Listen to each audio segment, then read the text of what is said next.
You know, this is when my dad truly started to respect me, because my dad is an entrepreneur, and when he was building his business, he was working 80-hour weeks every single week. And so he saw the level that I was grinding at this, right? And he began to truly respect me. And I think everybody at that company started to truly respect me too. Like I used to joke on the show all the time that Caleb was my dad. That was a joke that I would tell all the time. You know, even jokingly referring to somebody as your father, there was a closeness between us that was implicit to me and very important to me. You know, they've listened to me. Thank you specifically to Emily.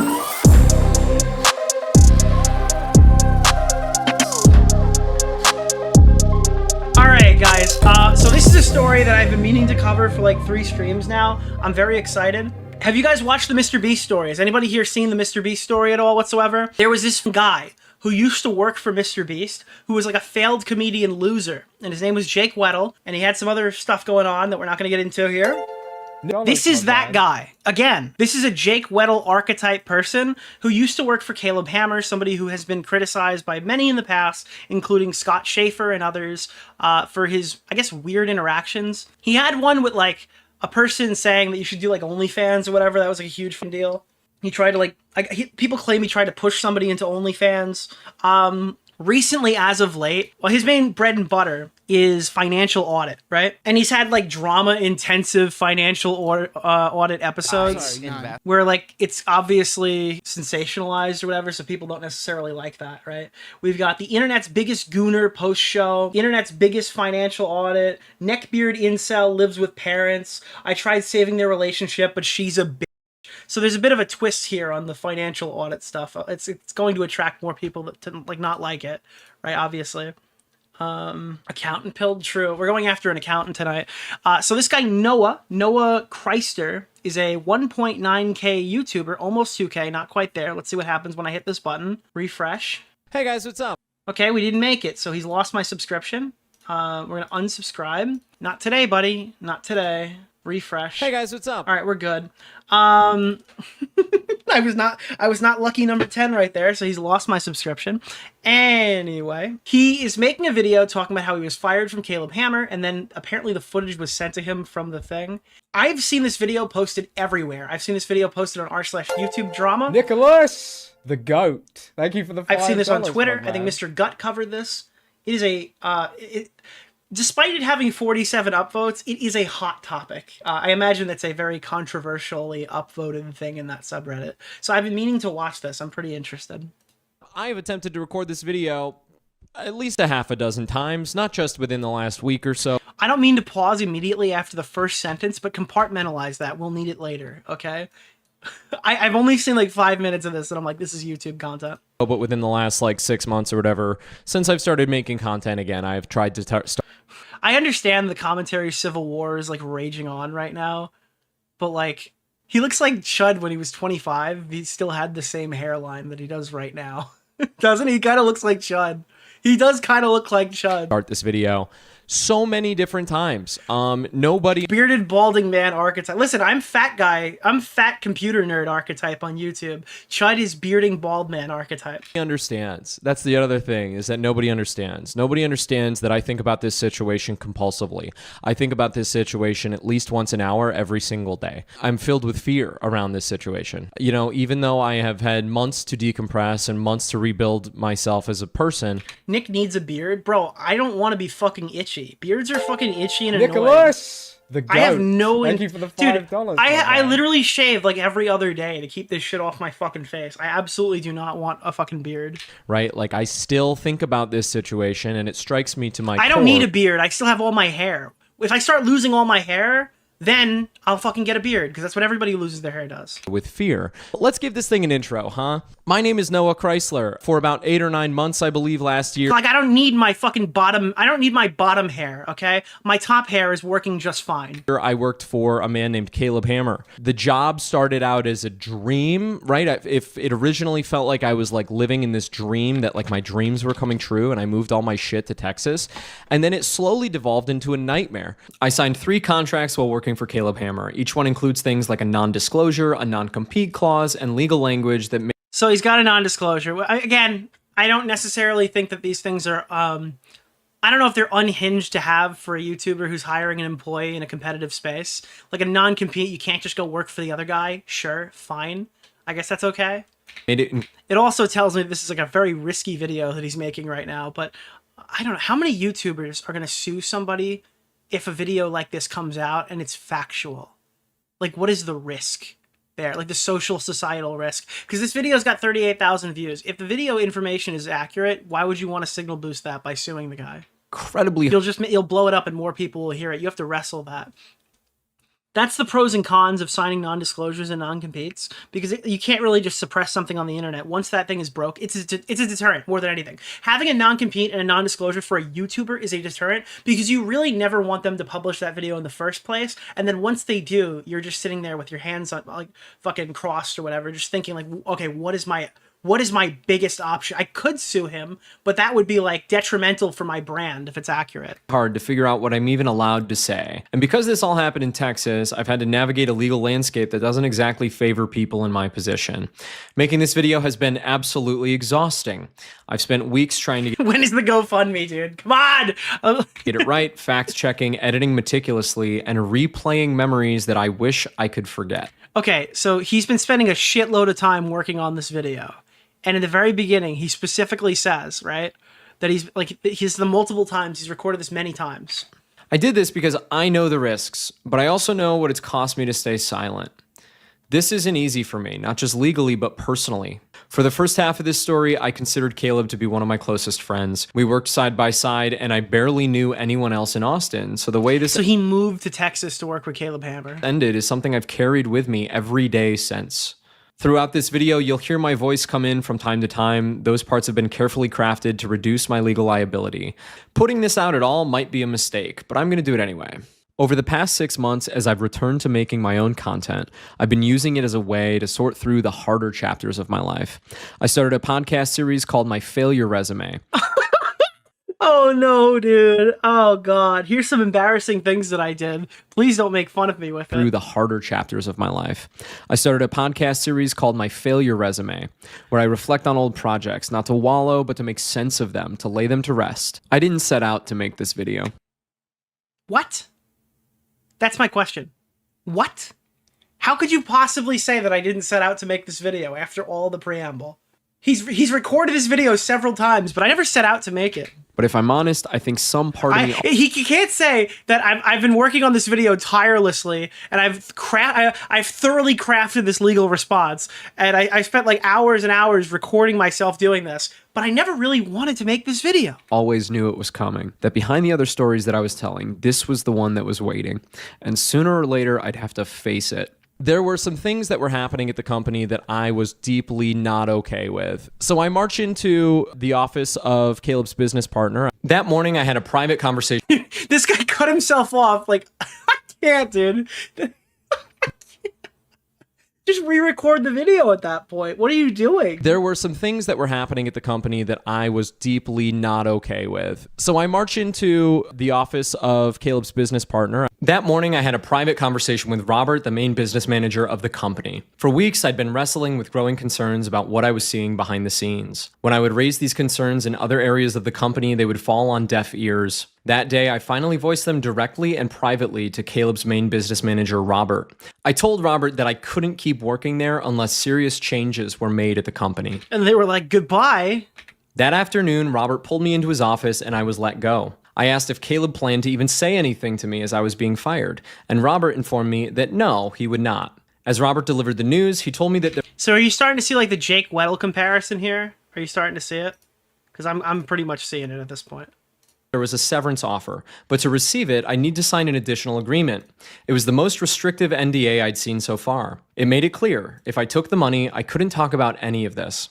I told him I needed some time to think. Later that evening, Caleb texted me a large video file. It was the security camera footage of his business manager, Robert, firing me. Caleb just texted it to my phone. Okay. Dude, could you imagine? You just got fired from your job and you don't know what you're doing, and then all of a sudden, you're fucking like the video footage of you getting fired gets blasted. That's insane, dude. That's crazy. Shocked, I watched the video back in disbelief. You know what happened, right? Nicholas, the goat. Thank you for the $5. You know what man. happened here, right? It's like, you ever talking shit about somebody online? Everyone's been here. Everyone's done this. I'm sorry. I'm not a psychopath. Have you ever fucking sat there talking about somebody online? You're like, dude, I cannot believe fucking Bo Blacks just said that. And then you pull up the tweet, and then you send it, and you meant to send it to Augie, but you've accidentally sent it to Bo Blacks, and then you've got to sit there and scramble and find some reason why you'd be sending this person their own tweet.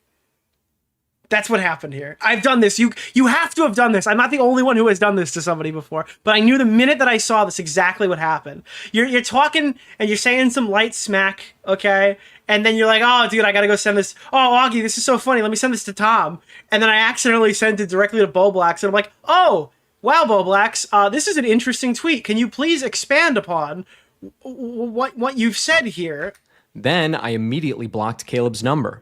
Now, I told Caleb multiple times, on camera and off camera, that being let go was something that I carried a lot of emotional baggage around. Okay, I don't think that you necessarily get to, like, play this card. I don't think any person would react well to finding out that their fucking boss has texted them the video of them being fired, like the confidential video of them being fired from the company. Oh, I told them all the times, I have had anxiety over being fired. Yeah, so does every fucking person with a job. Every person with a job has anxiety of them being fired, unless they've just hit the Bitcoin lottery.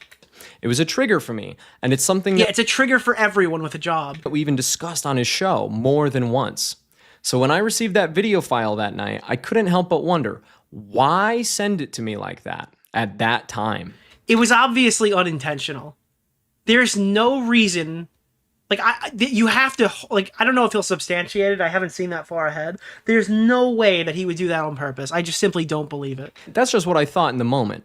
I drop everything. I immediately go and I drive to Like, Walmart. I officially don't believe that.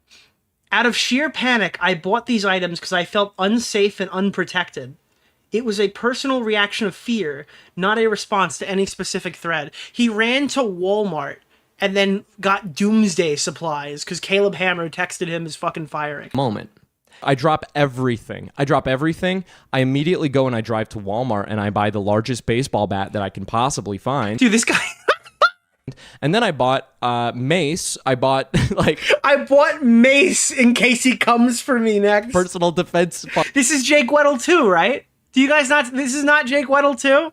Remember when Jake Weddle went to his boss and pulled in his, like, minority worker and got him involved in the critique and got his minority worker fired from Mr. Beast's company, who said that he didn't want to do it because he needs money for his family, and then sided with Jake anyway and like lost his job over that? Because they were like, I don't know, staging a coup is probably not the right word, but they went in it together when he told them he was uncomfortable with Jake Weddle doing that. Fucking base, and I bought a doorstop so that I lived like a quarter mile from his studio because I moved to Texas for this job, and he's just texted me footage of like one of the most traumatic experiences of my life. I'm just asking myself this now because I hadn't noticed it previously. Why is the video mirrored? What did he do there? Wall of Fame. But why is it backwards? What a peculiar way to upload your fucking video. Right? So you can go ahead and say that I am like, irrational and insane, but Did like, he think that bro was going to kill him? Yeah, no, he thought that he was going to be killed. He was going to be executed by Caleb Hammer. at that time in my life, I was freaking the fuck. Shot on a phone? Bro, this video's edited though. Wouldn't you just like horizontal axis flip it?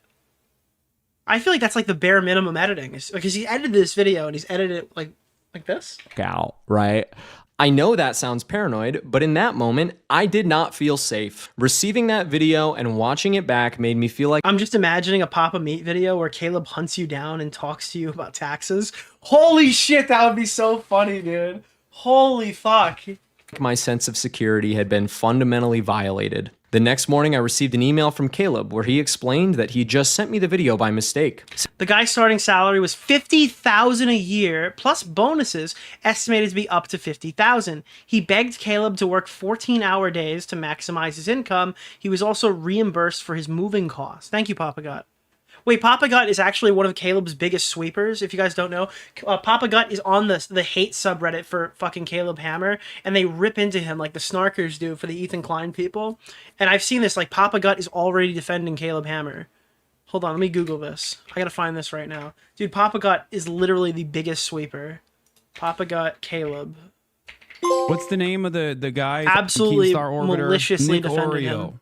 Mr. Oreo. Here it is. Papa Gut Kind of off glazing topic, him. but I thought you'd like to know that Hassan got his global entry revoked as of an hour ago. Sorry if you've been told already. What does that mean? Funny how this video is allowed to stay up on the main subreddit, but Noah's video was taken down numerous times. It does look like the comments have been heavily moderated, though. Since I was in the video, he got confused. He informed me that he had intended to send the video to Robert instead for Robert's records.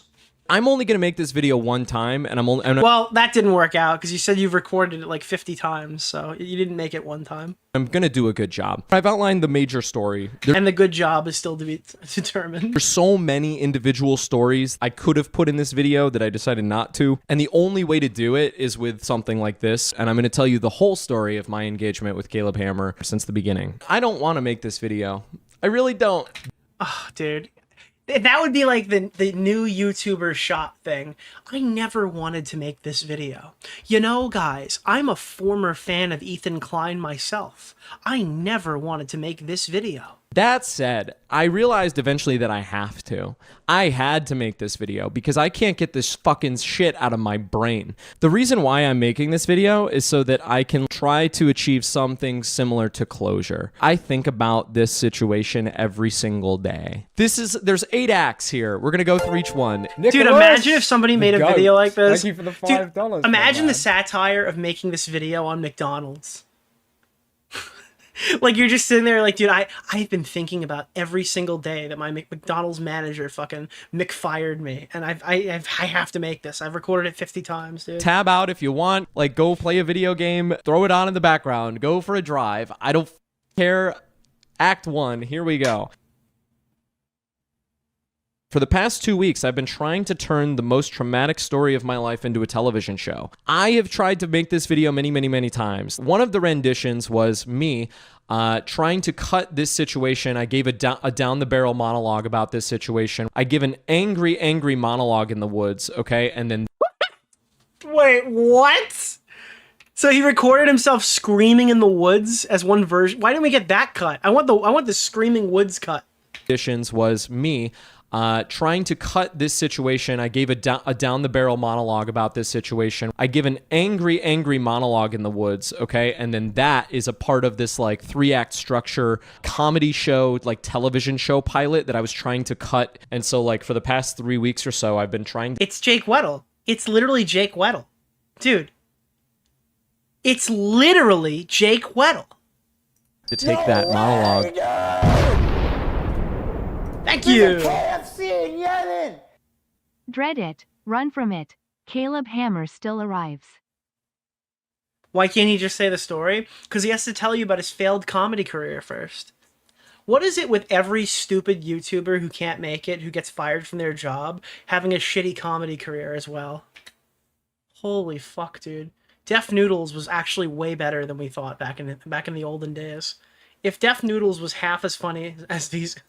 if these guys were half as funny as Def Noodles. So angry and trying to cut it into this, like, funny television shows type thing about my life. And it's driven me insane, right? Like trying to make the most traumatic story of my life into a television show has actually genuinely driven me nuts. And I've been sitting here for, like... I feel like you were probably nuts before that happened. You know? 3 weeks staring at my computer trying to get this right. Asking myself, why isn't this right? Why isn't this right? Why isn't this right? And the reason why it's not right is because when something horrible happens to you, hi Macho. He took everything from me. He took my job. He took my sanity. He even took my hair. I'm watching back the footage of what I made, right? I'm watching back the edit, and I just realized to myself, there's no possible way that I can sit. After 3 weeks, I sit there and I realize there's no way I can cut this together in a way that people are going to understand that, like, How are we still in the preamble? This is 1/4 as long as the preamble from the iDubbbz not Cat Black. Fuck. Oh god, I'm getting in so much trouble for that. Fucking damn it. The iDubbbz interview we just watched. anger that I'm experiencing in this monologue as I give it down the barrel of this camera. They're never going to understand why I am this rightfully angry. This will not play how I want it to play, right? The VOD will never know I messed that up. And so instead, what I ultimately decided is that I needed to make this video where I just tell you all of this information. I gotta Google who that was. I literally don't remember the name of her channel. It's not because of any other reason that she's just a small YouTuber as a self-inflated ego. Holy shit, dude. Down the barrel of the camera. We're going to start at the beginning. This is a whole story. This is my whole arc with Caleb Hammer. I'm only going to make this once, so we're starting way back where I want to. I built a marketing agency, right? I quit my cushy job at a marketing agency to build my own. Previously in my life, I had squirreled away $10,000. I'd listened to hundreds of hours of the Dave Ramsey Show and squirreled away $10,000. I was overweight and I didn't really like my life and I didn't like my job, right? So you quit your job to go work for Caleb Hammer, and you're telling me that you got that idea from a financial audit show by Dave Ramsey? Dave Ramsey would have called you a fucking idiot and told you you're an adult now, you should do your fucking job. I had moved to Atlanta a few years prior, probably 4 years prior, to try to make it in the entertainment industry, and I was working some senior living marketing job. I would talk to my parents and they didn't. Are you going to cover the FouseyTube iDubbbz video? Yeah, actually I am. I'm going to cover it right after the Airsoft Fatty iDubbbz video. Really understand why I had moved Please tell me if Lion Maker makes one in the meantime. I'll check that one out too. away. And so I took all of my life savings and I quit my job to build my own marketing agency, right? I picked back up where Oscar and I had left off, but I was too afraid to admit that I wanted to do YouTube stuff, right? So instead I picked up the idea that Oscar and I had where we were building a marketing agency. You know, I got some clients, I made $20,000, but I had spent so much money trying to get this agency to launch that it ultimately failed. During this time though, like I made $20,000. That's great, dude. But it's like it's a whole company made $20,000, or you made $20,000. That doesn't seem like it's very successful. I had met this person that I still really care about, a close friend of mine, and she told me once, she goes, "Why don't you just work for a YouTuber?" Right? Like this marketing. Guys, you know what? I know your whole thing was like watching financial audit channels, but have you ever considered just being a YouTuber's fucking handyman? Agency doesn't seem to be what you're passionate about. Like, you know more about YouTube and you make better videos than like I've watched way too many Leafy videos to be in this position. most of the people I've ever seen. So like, why don't you just go work for a YouTuber, right? And that really blew my fucking mind wide open, because it's like, oh, holy shit, like that is such a simple solution and you are so correct. Yes, let's do that. So I jump on YouTube and I find the next week, I find Caleb Hammer has posted this job ad. You know, we're hiring a junior producer, and I'm thinking to myself, let's go get it, you know? So I'm like, great, this is my shot. I make my application video. I pour over that video like for 10 days. I fucking work my ass off on that video, right? As I'm making that video, you know, there's a segment at the end where I talk about how his show is this positive transformational force for good, right? People come on his show when it changes their lives, right? And I was really, really excited to work at a business where people's lives were, you know, that was like personal Dude, I hate how all these people have like such an inflated sense of self-worth. Like everybody, they're YouTubers saving the planet right now. Dude, he's making content off of idiots who are calling YouTubers to do their fucking finances for them instead of seeking actual advice from other people. He's the Maury show of financial advice. He's very interesting. He's very fun. I don't necessarily think I would go to one of these YouTubers unless I was like deranged and moronic. Transformation. That was like what we were going to be doing, right? And I remember trying to find B-roll for that section. Up to this point, I'd only really consumed Caleb from TikTok and from YouTube Shorts, but then I got to consume him in person. I consumed so much Dave Ramsey whoa! that I kind of was like, oh, they're probably like similar, right? Like this is Dave Ramsey, but he's holding people accountable with tough love. That's like how I thought about it, but it's pretty funny to watch, right? And so as I'm trying to like put together this like, you know, voiceover section of like, oh, your show changes all these people's lives, I was really struggling to find. Yeah, actually, I would say I'll throw it all back, dude. If Caleb Hammer can get Bo Blacks on the show, I will be the biggest Caleb Hammer fan in history. Even if Dave Ramsey, anybody who wants to give Bo Blacks a financial audit, I would pay. I would pay to have them on. Clips of Caleb changing anybody's life. Instead, I just found people crying. I found a lot of people crying. I found a lot of So I keep hearing Dave Ramsey. Is the idea to like subtly jab people towards Dave Ramsey because Caleb Hammer's a bad guy? Is that what I'm getting so far here? Dave Ramsey is the hero. Dave Ramsey's fucking awesome. You ever watch him? You're like, so I really want to buy a Lamborghini, and I'm 25 right now, and I think if I save up the next 6 years, I might be able to buy it. That's an extremely stupid purchase, son. You should be saying like that. You're an idiot.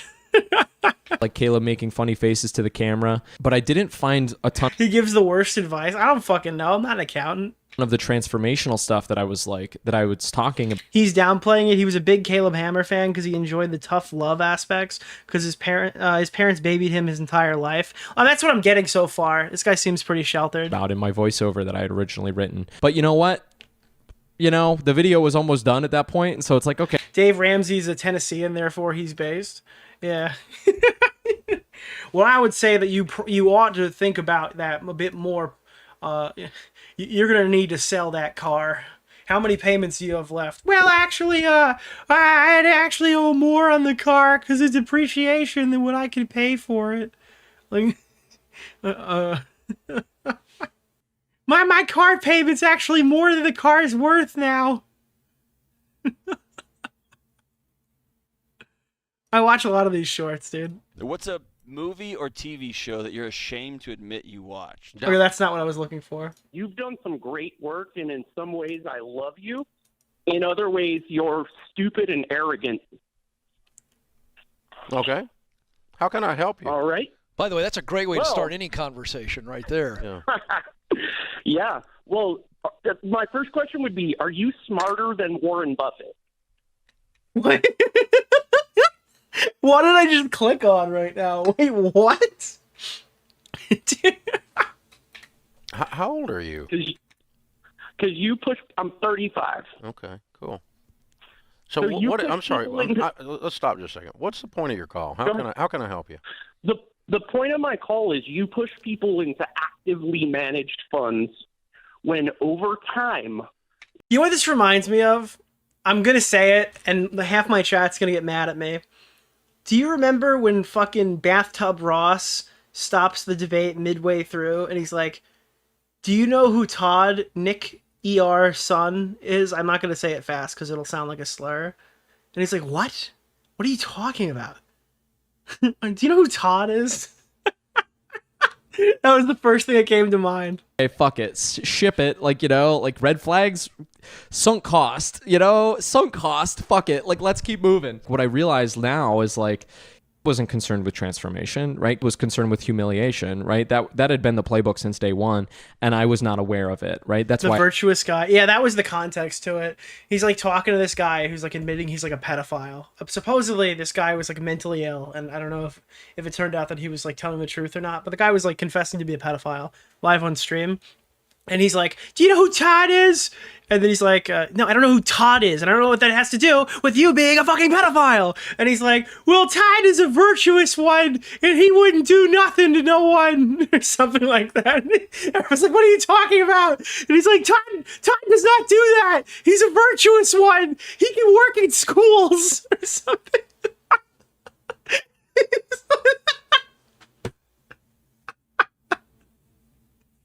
It's totally random aside or whatever. I bring that up. So whatever, I finish the video, I post the video, and then within 2 hours, Caleb calls me on my cell phone. I lose my mind over the first call. I'm like, oh my God, I'm so excited, right? I am so excited right now. Oh my God, Caleb is calling me. Fucking over the moon excited. You know, and then I had reservations about the second one. Do 2 interviews, right? We do 2 interviews. First, I talk to. So I do an interview with her, then I do an interview, second round interview with her and Wait, Caleb. what was that cut out? I am so fucking over the moon excited. You know, we do 2 interviews, right? We do 2 interviews. First, I talk to. Ooh. So he talked to Claire. I'm guessing it's Claire. Do you think it's Claire? Over the moon excited. You know, we do 2 interviews, right? We do 2 interviews. First, I talk to. So I do. It sounds like he says Claire because he doesn't cut it hard enough. Am I wrong? Excited. You know, we do 2 interviews, right? We do 2 interviews. First, I talk to. So I Clem? Is it Clem? It's definitely a CL. Do an interview with her, then I do an interview. Bro, it's the N-word. Fuck you. Second round interview with her and Caleb, right? I nailed. It's Dan Clancy. both of them because like I know my shit and I remember this part. I'm pretty sure there's a paper trail that backs He talked to Carl this up, but like let me just go He had a croissant ahead and cover my ass and say that this is the impression that I was left with. The impression that I was left with was that I wasn't sure if I had gotten the job, right? They had kind of like alluded to the end of that meeting that I had received the job, but like I remember not being sure that I had the job until I got a call from Caleb that he was at a Best Buy and he was going to buy me AirPods, right? He was going to buy me This is every YouTube job story as well. It's like, I thought that I got the job. I wasn't exactly sure. And then he bought me work AirPods and he sent me a picture of them or something. That's how I knew I was employed. This is every YouTube job. me AirPods 2 or the fancy ones that like were really nice. And I remember that phone call was like confirmed to me that I had the job. I had asked them, so I was like, hey, can you send me the job offer, right? Send me the job. It's because his audio is so shit, they bought him AirPods. Offer because A, I have to go get an apartment. Let me read that. Noah. Hi, Caleb. Caleb, thank you so much for the call on Wednesday night. I'm over the moon excited. Do you mind sending me over the offer and the location of your new studio before we get into the weekend? I know you guys are wrapping up for holiday break, but I'd like to, plan on getting my move from Atlanta to Austin set up. Well, also, do you have recommendations for areas of the city to look for housing and apartments to rent that would be close to your new studio? Please let me know. Thanks again for the incredible opportunity. I look forward to joining the team and contributing to the success of the channel. Job offer, right? Send me the job offer because A, I have to go get an apartment, and B, like I'm gonna move all my shit across the country, right? I need a fucking job offer, so send me the offer. And they told me that they would, but then they're like, well, we're super busy, so like, we'll get to it eventually. I'm thinking to myself, I'm gonna move all my shit across the country. You want me to do that? Here's an idea. Maybe you don't move until you get a formal job offer. You just start looking. That might be what are you gonna do? Buy a fucking house or like confirm a rented apartment before he sent you the fucking location? Are you stupid? This on like a hope. Who moves before the job offer comes through? You're not ready to go. Fair that you tell me that there's a job there with no formal offer. What the fuck? But I don't want to rock the boat. He brags to Caleb that he barely brought anything with him when he gets audited in his first week. He probably didn't have anything to bring. Moby Dick, right? There was a giant whale in the ocean, and I had made my casting video, right? My application video, and I threw my harpoon at the whale, and the whale reeled me in, right? I wasn't about to be like, hey, like what? That's not how fishing works. This is horrible. The fuck, whale? Where's my offer letter? And instead, the whale called me and he said, I'm gonna buy you AirPods. This guy had a whole company that he ditched. That's a wild move. I don't know. This guy got AirPods and he's like, I've got to move right now. I've got to leave my house. I need to go. Fucking shut it down. And I said, oh, okay, cool. Right? Thinking nothing of it. Right now, in hindsight, I look at that story and I think to myself, wow. Instead of like transparency and a job offer, instead it's like, hey, like come to Texas, get your AirPods. All right? Like that's fucking weird. Like an aside. Yeah, it is fucking weird. You're gonna fucking go to Texas without a house or an apartment or a location. This is like if we found out that Shelbo was actually dating Pokimane. Like, he flew out to California before he knew if he was actually dating her. One of my friends, Emily, is a therapist, and she talks to me. But this guy is supposedly of sound mind and body. We've really explored recently how Dude, could you imagine if this guy was just walking around Texas, filming outside, being like, well, I work for Caleb now, but he hasn't sent me a check yet, and he says that I need to buy him some gift cards first. So I bought him 6 Razer gift cards, and I've sent it to him on Telegram, a secret account. This is very exposing. Here we go. My entire life, I've been like very ADHD. I've dealt with loneliness my whole life, right? I felt like people don't understand me at a very high level, right? And so that's very deeply concerning to me. Okay, this is like every fucking... I don't know, This is extremely fucking embarrassing. This is, please don't post this online and then make fun of me for it. Like, felt like people don't understand me at a very high level, right? And so that's very deeply concerning to me. And so like the way this guy has never been told no before. He strikes me as somebody who has never been told no. Coped with that. There's like 4 ways to cope with trauma. I think there's like fight, flight, or freeze, and then there's a 4th one called fawn. And so fawn is the one that I typically use. Fawn is like this obsession with like isn't a fawn like a baby deer? Does he think he's like a pathetic baby deer who's just like headlights come up and he just dives headfirst into the car? Escapism. Okay, so like, wait, it literally is a fawn. A fawn is a fucking deer running away. Holy shit, dude. This guy's literally comparing himself to a fucking baby animal. when you're fawning over something, you can Like he turns into a deer. It's the funniest shit he's ever seen. I'm a deer, Caleb. I'm a deer. I turned myself into a deer, Caleb. I'm running away. fawn over a book or a movie or a person or a celebrity, right? And so this is the one that I've typically used, right? So essentially, like whenever I felt like negative emotion in my life, I typically gravitate towards fawning over like media. You should fuck the Twitch. Remember the Twitch trust and safety advisor who also fawned a bit? She was fond of you. And so that makes it so that like I am like hyper excited by like people with online fame, right? And I didn't understand at the beginning of all of this how prone that makes me to manipulation. I didn't understand that that makes me like a big juicy target, right? You were manipulated into employment, you fucking piece of shit. Now I understand. Now I get it. So that's fun. Here's a fun tip. If you obsess over escapism or online celebrity, you should look into fawning and see if you fit the bill for someone who fawns. Would you say that I'm a fawn? Because like, if you are that and then you someday Dude, fawn with me, you know I got it. meet those people, you will be prone to manipulation by those people. Okay? So you should Dude, I can be easily manipulated because I've got like, because a bunch of people, I've Google searched why I'm such a fucking loser, and instead of working on it, I've given myself a definition that will then suppress me. Instead of finding a way to overcome my obstacles, I have found a label I can use for myself to explain why I'm such a fucking loser. And I will literally die for this new label, and I will never strive to be better than I am right now. look into fawning, and you should try to figure out how to cope with it in a way that's not going to ruin your life. Cool. Anyway, Caleb Hammer calls me. I still don't, like, you know, we go back forth, emails, you know, it's like... Oh, yes, you're correct. McNulty, you're correct. I'm going to say my iconic catchphrase. Dude, he's a product of his environment, bro. Multiple weeks. They have tons and tons of opportunity to send me a job offer, but you know what? They can't figure it out. Nicholas! They can't figure it out. They can't figure out how to send me a job offer before I move all my shit. I was staying in New York, but I had to move all my shit from Atlanta down to Austin, right? So I drove from New York. In the course of like a 2-week period, I drove from New York. Like, He's from here?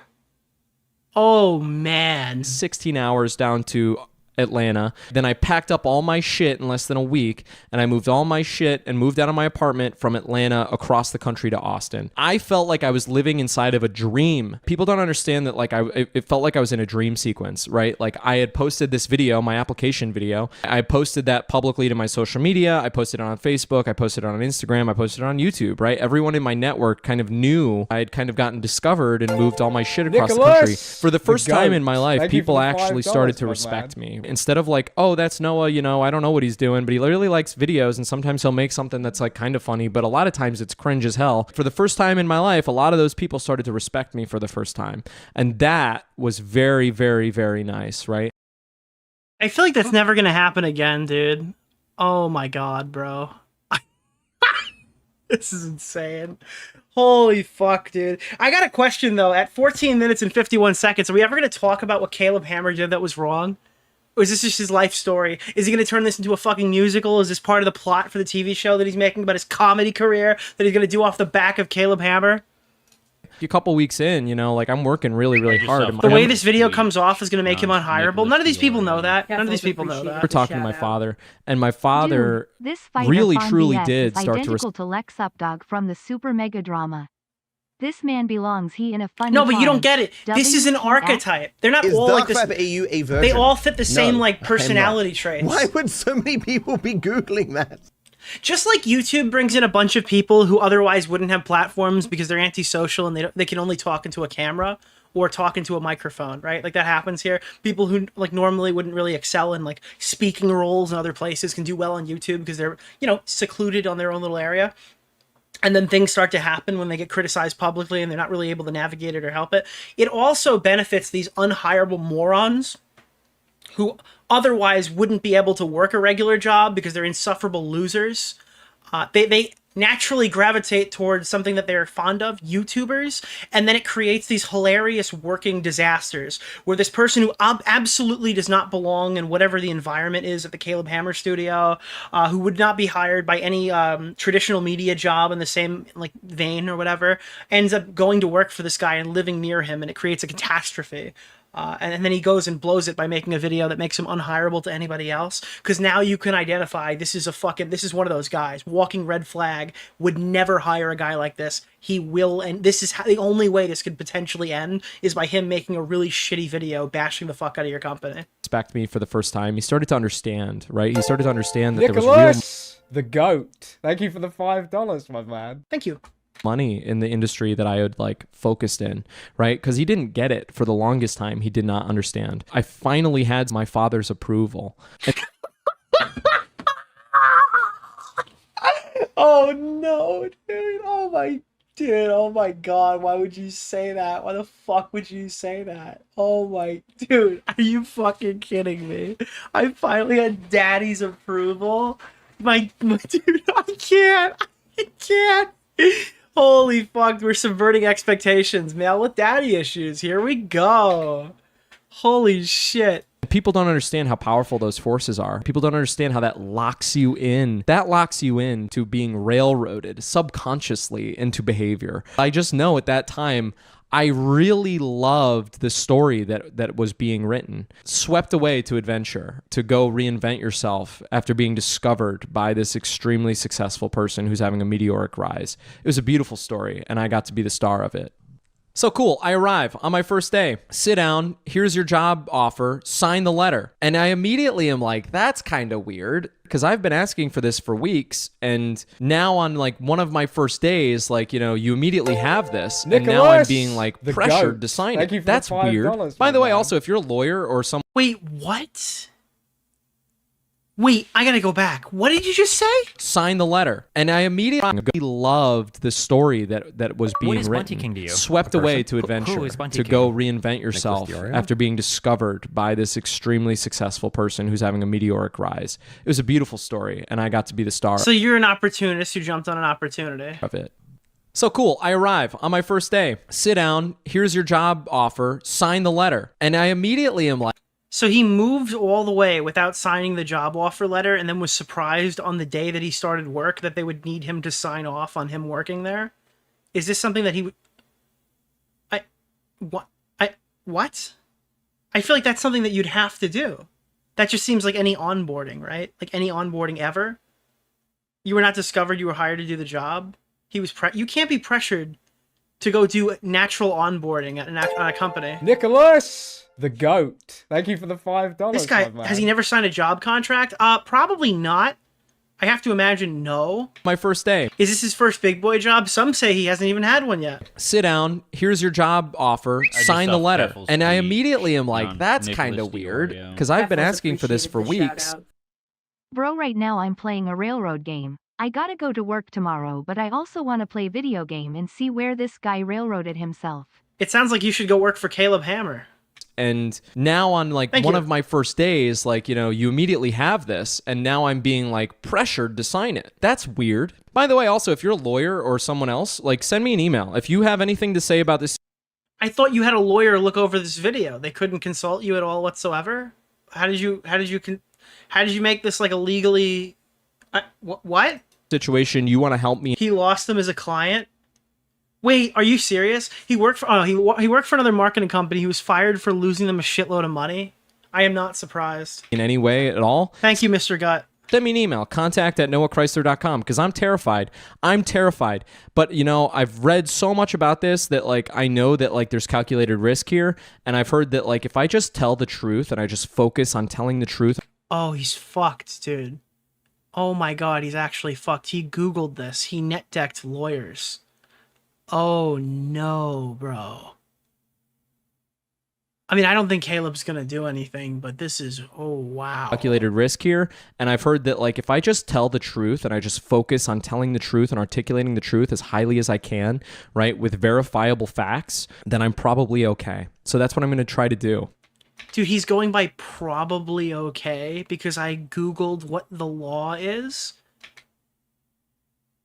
Cool, whatever. I get the offer letter. I sign the offer. Cool. I take a bunch of pictures with Caleb Hammer. It's my first couple days there. I'm literally freaking out. I'm like, oh my God, I'm living in a dream. Holy shit. Cool. Couple days go by. Caleb has this idea. Graham Stephan's coming into town. Hey, Noah, I know this is weird, but like Graham's coming into town. We should do something fun and special for, you know, Graham Stephan, iconic creator Clash boxer, EHD.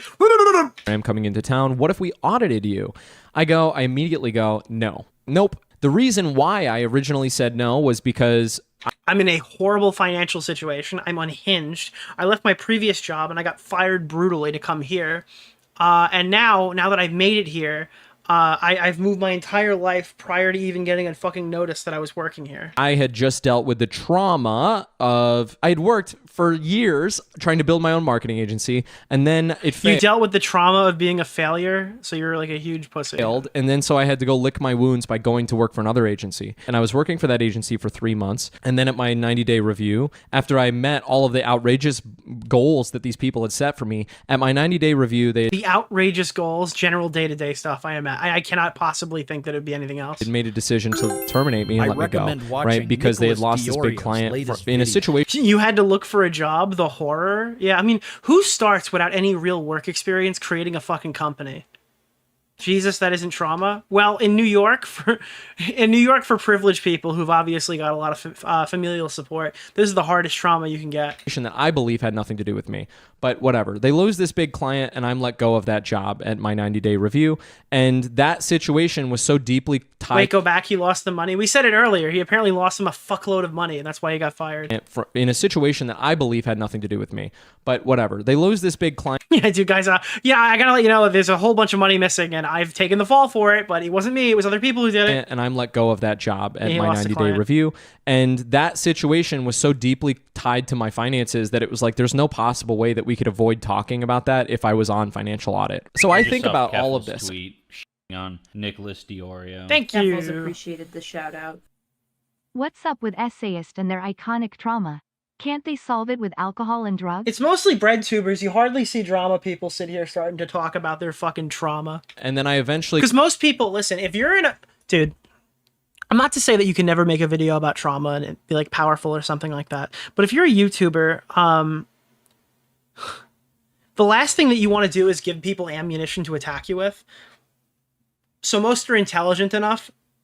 If they have thoughts like this that are this like easily make funnable, they just shut the fuck up and they don't talk about them. If they even have stuff like this. Like if this guy's painting a massive target on his head right now. I go to Caleb and I'm like, or I go to Clara actually, and I tell Clara, I'm like, you know, Clara, like, Catfalls! The reason why I'm so hesitant to do this is because in my application... Wait, he forgot to censor her fucking name. He went back and censored her name everywhere else, and he just dropped Clara right now. This is like Mudaharian levels of editing. What the fuck? Video, he just fucking docs. He censored her name on the document. I'm like, you know, Clara, like the reason why I'm so... I knew it was like, I wouldn't have caught that if it wasn't so obvious that it was like a Clara or a fucking... something. I don't know what I said earlier. Hesitant to do this is because in my application video, I don't get into about how I worked for 90 days at this previous job and then they let me go, you know, and we didn't really talk about it in my interview because like you guys didn't really probe on that at all. I'm very reluctant to talk about any of this because like how uncomfortable would it be for me to reveal that information to my employer like on his fucking talk show in front of all those people. Then just say no, it's not in my comfort zone. I'd rather not do that. Especially in front of Graham Stephan. But anyway, whatever. Eventually I think to myself, okay, I've just moved my life across the country. I'm already committed to this, pot committed. Do it for the plot, right? Do it. Okay, so you're just you're a doormat. You're outing yourself as being a pathetic doormat. Got it. Nicholas, the goat. I was uncomfortable, but I said that, but I did it anyway. He wore me down, like the Spectrum list that we looked at earlier. For the story, right? And he did it for the Vine. Also, I think to myself, if I'm going to be... This guy offers paid life coaching sessions on his website. You should get a refund. That guy...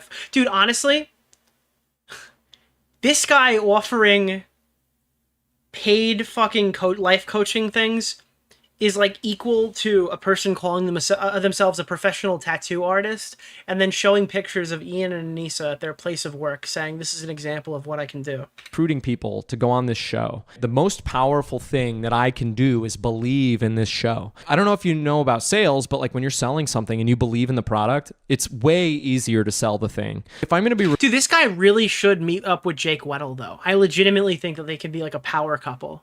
Like for content creation. Jake Weddle and this guy starting a two-man comedy team.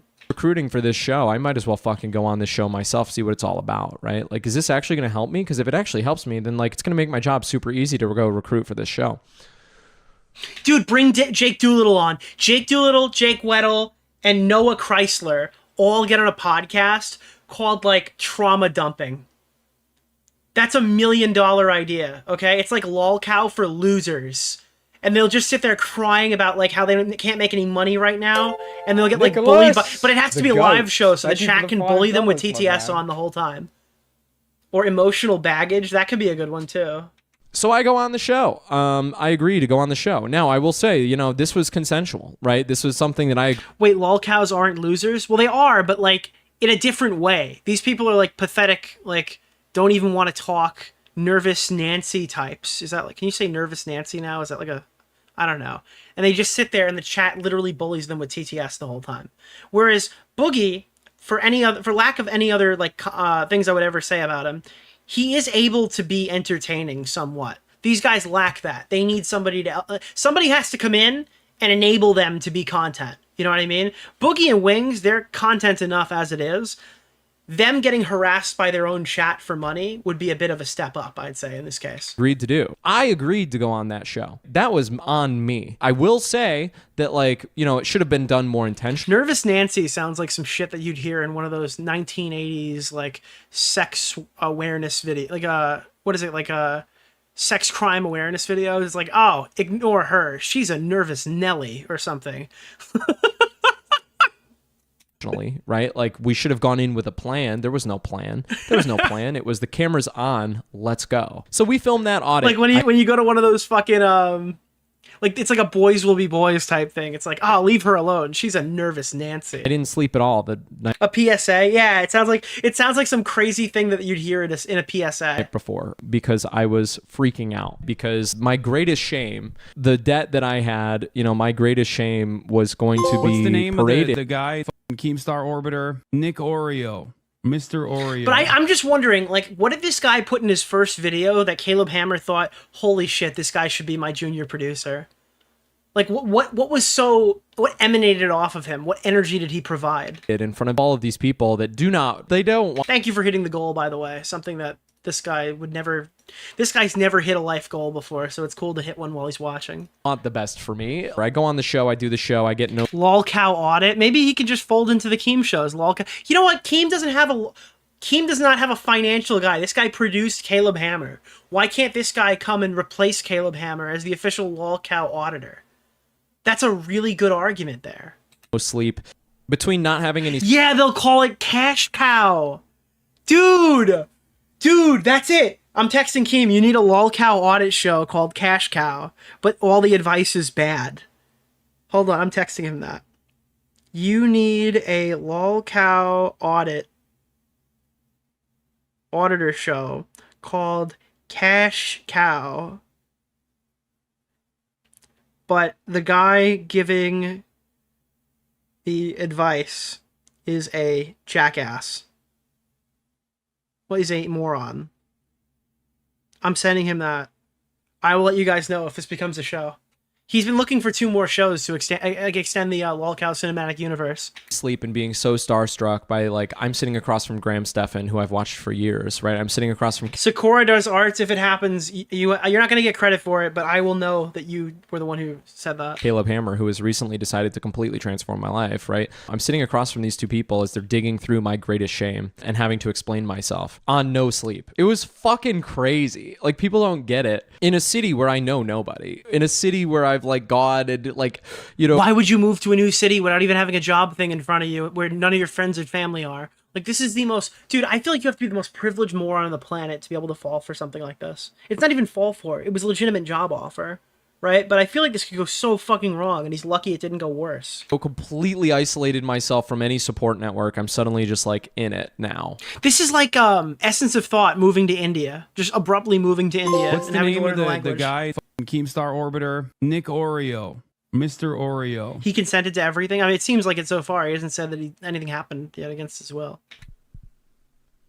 So I do that. There's even a clip that I recorded after I went on the show. I originally was so excited. I was so excited. I'm thinking to myself, like, 20 minutes in so far, I don't know what Caleb did wrong. He hasn't even accused Caleb of anything so far. man, there's a lot of moments in this conversation where I'm like legitimately funny. Yeah, this is literally like, hey, I'm a total fucking loser. I'm extremely embarrassing. My dad doesn't love me. That's the video, guys. I was so excited. I'm thinking to myself, like, man, there's a lot of moments in this conversation where I'm like legitimately funny or interesting or I have interesting insights. And so there's going to be people in Caleb's audience. Dude, could you imagine sitting there and going, I wonder how this conversation went? And you're like, I come off extremely interesting in this conversation. That just sounds like you know you're not an interesting guy and something accidental has occurred. That are going to be like, hey, this guy's actually fucking cool, right? At this point, I had made videos. Also, it doubles as a hairline reveal, yeah. For a decade, and nobody had actually recognized me at all. And look, like, I consented to all of this, right? Oh my god, dude. Oh my god, bro. We're at the 20-minute mark, and he's like, by the way, I consented to everything I've talked about so far, just to be clear. Just in case you didn't know, I consented to everything. Nicholas! Why would he say that part out loud? I didn't even have to be the guy. $5, I didn't even have to be the guy who fucking said it. He literally said it. Consented to all of this, but like, I look back on that situation and I just think to myself, like, wow, like, what a ham-fisted way to handle that situation. Clearly there should have been like an adult in the room that's like, hey, like, this guy. If you want an adult in the room, don't work for a fucking YouTuber. That's like my best advice to anybody here. If you're working for a YouTuber who's literally like managing a job or whatever based off of his online videos, I think that that's probably just like you're setting yourself up for failure here. Just go work a traditional job. The reason why people choose to work for YouTubers, unless it's for a necessity and it's the only offer available, is because they want to work in a more casual work environment that's not like a traditional work environment. But if you want a traditional work environment, there are plenty of jobs you can find, except maybe you might not be able to because you got unceremoniously canned from yours for losing a huge client. Is clearly like emotionally compromised, right? Like, isn't he an adult? Well, Mommy and Daddy said he's not yet, so... He's clearly being swept up by fame and agreeing to things that he probably shouldn't, that are probably not in his best interest. And so, like, let's at least do this with some sort of... So this is like, I retroactively hate this now. I thought it was kind of a stupid idea at first. I chose to do it anyway. But now I've obviously embarrassed myself to a level that I wasn't expecting, and this is super horrible, and somebody should have stopped him from doing this. Intention. Let's do this carefully so that this person doesn't grow to... I actually found out I'm way more of a loser than I had initially thought, so unfortunately I'm going to have to say Caleb is a child. At this. Now, in hindsight, I wish that that had existed and it didn't. But whatever, I went on the show and I'm proud. It was brave as fuck. I don't care what you say.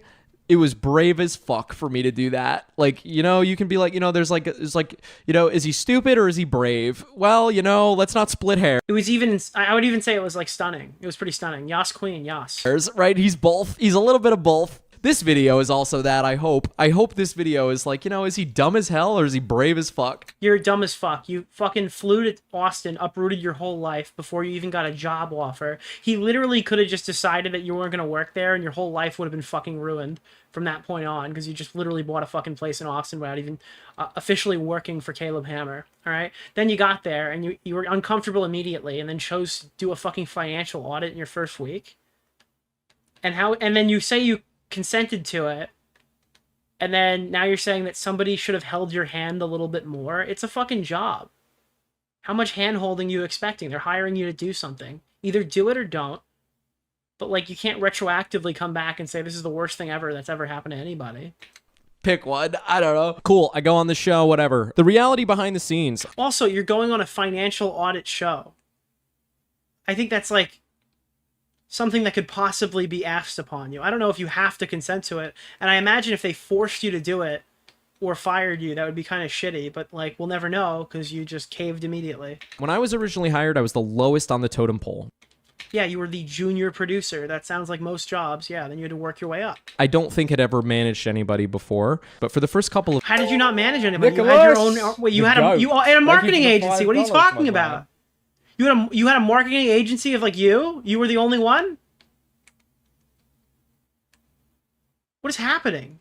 Weeks as I was like, they were saying jump and I was saying how high, right? Like that was like when our relationship was decent. For those first couple months there, I was working at least 60-hour weeks, right? I had gotten an apartment that was like less than a mile from the studio so that I could just focus on putting all of my time in at the studio. I have a dog. Wait, why did you want to be a junior producer if you've never had any experience in managing people before? Why did you think that was a good fit for you? If you were just a marketing guy and now you want to be a junior producer for a YouTube show, it doesn't really say what?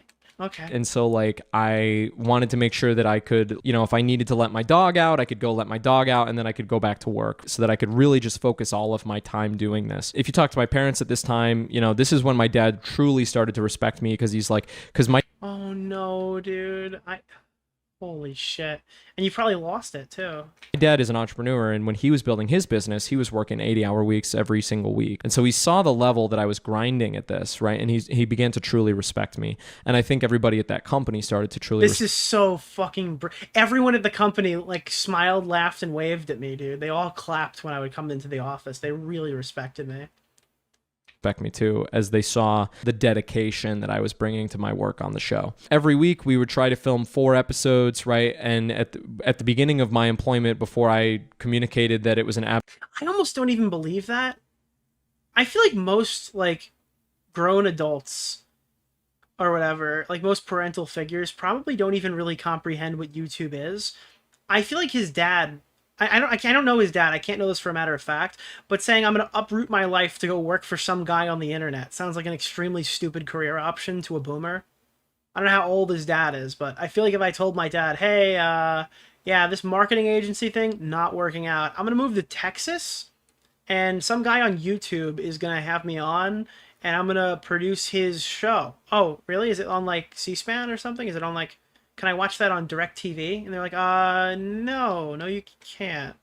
He definitely talked it up like it's TV. I could believe that. I could believe that he acted like he was going on a television show. And then maybe that was something there, because maybe his dad didn't fully comprehend what he was watching. Absolutely unrealistic amount of work. I was responsible for preparing all of the finances for everybody, for every single episode. For the first week, that was the plan, was to have me just prepare everything, as well as do all of guest coordination, all casting. So I was going to do essentially all of the casting, as well as all of the document preparation and all of the budgeting. Because, my parents, I guess is a good fucking segue, I guess. They didn't understand any of this shit. I was doing this casually for, years or whatever, and people would ask me about it. And, dude, every time you're at a family event and they ask you what you do on YouTube, that is always just, an extremely stupid question, because no matter what you say, they'll never truly understand. And the more you explain it, the more confusing it actually gets. Oh, what do you do? I do online trending topic commentary. Oh, really? But, what is that? Oh, there's stuff happening online. I just cover it. It's interesting. I do live streams and videos and stuff. Yeah, but what kind of stuff do you cover? And if you get to the third what kind, at that point you've got to actually start giving examples. So then it's just well, there's this situation that's going on in Gaza, right? That's one option. Or you could be well, there's this YouTuber who's been raping people. It's yeah, okay. I usually just default to I do TMZ style influencer live streams, I guess, and that usually is enough to get them out of my hair. But for the most part, my parents were assuming it was just a chill hobby until I started making money, and then they were whoa, holy shit. Now they now it's the topic every time we go anywhere. I don't know. For these people before they got on the show, right? So I would go through their statements. I think that's the barrier, though. Because I don't know, maybe his parents saw the money that was coming in going, oh, you've truly succeeded. Because no, I don't think any elderly person or any person really over the age of 50, unless they're entrenched in this online world, truly understands what any of this shit actually is.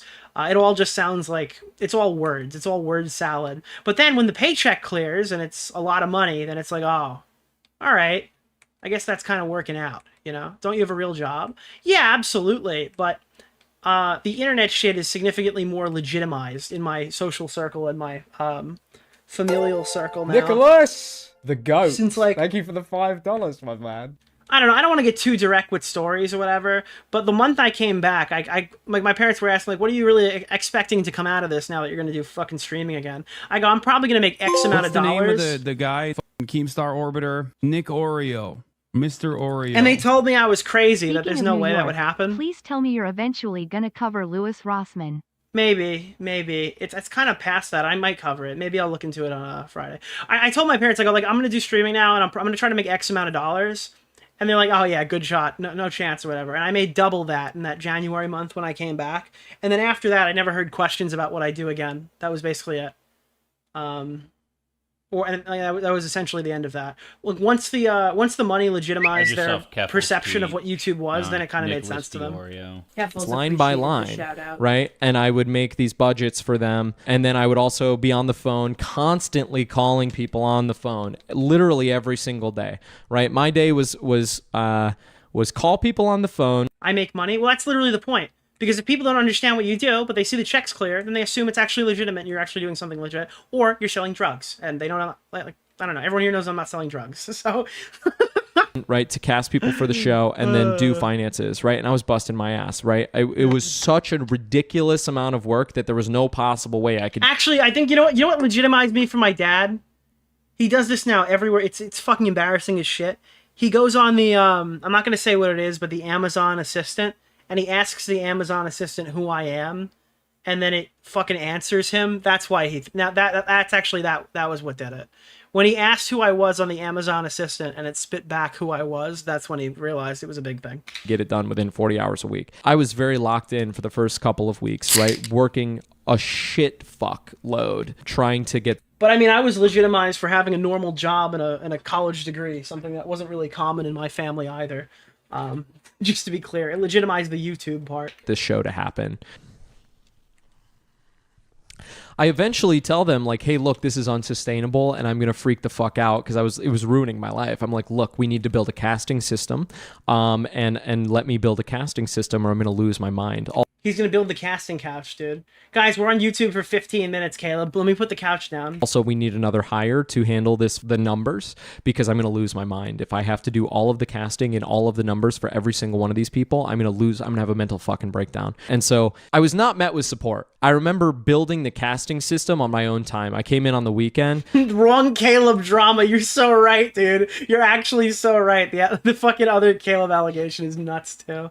I came in on my birthday, actually. I was working on my birthday. I came in on the week because I had no friends, right? I had no friends, and that's not their fault necessarily, right? But like, I was just like, this guy's freaking out of having a regular job. No, he's freaking out about having a job that is, in all honesty, probably easier than a regular job with less stress. I mean, there's additional different kinds of stress that come from working with a YouTuber, but it's a significantly more casual environment. Maybe you thrive under that, maybe you don't, but I feel like the expectations are different. It's a different thing. At this time in my life, like, that's what I was doing is I was just like constantly working for this fucking business. Are they blaming him for not having friends? Is he blaming them for not having friends?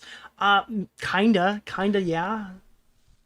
So I came in on my birthday and all these other weekends and oh my god, he chose to work on his birthday on the weekend. Fucking built them a casting system. And I built them a casting system that worked so well that it was undeniable, right? That was what I needed because like this was not a tool that I was doing for a pat on the head. This was a tool that I was going to use to try to reduce my workload from 60, 80-hour weeks down to like a reasonable 40 hours, right? So this was a very important system to me. So I built out my My first question to you is why are you not salaried?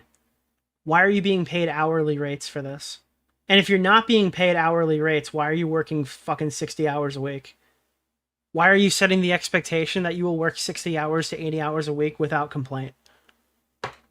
casting system. I am not working at any job 60 to 80 hours a week for whatever the fuck. I guarantee this guy's not getting paid that. I guarantee he's not getting paid well to do that. I'm sorry. There's no fucking way. That's when things started to change. I think everybody in the company eventually started to see the effect that I was having on the company as like numbers were going up. There was like a month where like newsflash, guy who got fired from his job said the entire company was flabbergasted at how great he was. every single video that What could have possibly gone wrong? The whole company respected me. They saw what I was bringing, positive change. we were producing was getting more and more views than the last one. At this time, I was very, very upset because like the audience was beginning to blame me for certain changes. And it felt to me like I was not allowed to tell the audience the changes that I was responsible for and the ones that I was not. Yeah, because you're just some fucking guy. You're not Caleb Hammer. You're not part of the show. You're a junior producer. It is not your job to educate the audience on what you've done to make the show. This is not your opportunity. If you want to be a YouTuber, go be a YouTuber. You're somebody else's fucking employee for a YouTuber. You're the fucking background guy, cameraman. Hold the camera. Responsible. By the way, thank you for hitting the goal. My first ever You hit the goal harder than he did when his dad was fucking watching, bro. cast for the show, I brought on this couple. During my original audit, I talk about how I thought what we were doing was essentially creating a millennial version of the Dave Ramsey show. Dave Ramsey for Gen Alpha and Gen Z and millennials. That's what I kind of thought we were doing. And so I remember casting this couple. I'm thinking to myself, great, this is going to be a very interesting episode. I've got this. Dude, Nick Oreo. Why would you want your fucking... Oreo. I got a question. Why would you want your fucking producer to go in with the impression that like we're trying to be this other guy who's competing directly with you, but we're just trying to hit younger people? Why aren't you trying to be better than Dave Ramsey? That's your competition. Why are you fucking settling for... Like, your producer's iconic vision is to be like a slightly different version of somebody that he deems better. Couple, I interviewed them over the phone a ton. I talked to them over the phone. These people are fun, right? They're out. And also, you're the junior producer. What does the senior producer say that the company is aiming to be, right? I like, why are you not on the same page as everybody else there? Going extroverted people who are constantly goofing around, right? They're both a little neurodivergent, but I'm thinking to myself, this is going to be a fun episode, right? Their finances aren't a complete and total dumpster fire, but like these are fun people who like are making mistakes, but who are trying to get... Also, I feel like Dave Ramsey is also like the millennial Gen Alpha Dave Ramsey. I get his clips recommended to me more than Caleb Hammer. And it's usually surrounded by like an AJ and Big Justice meme or like an AI video. So I feel like the amount of slop that I look at on IG Reels and seeing Dave Ramsey posts tells me that you're probably kind of still fighting for turf here.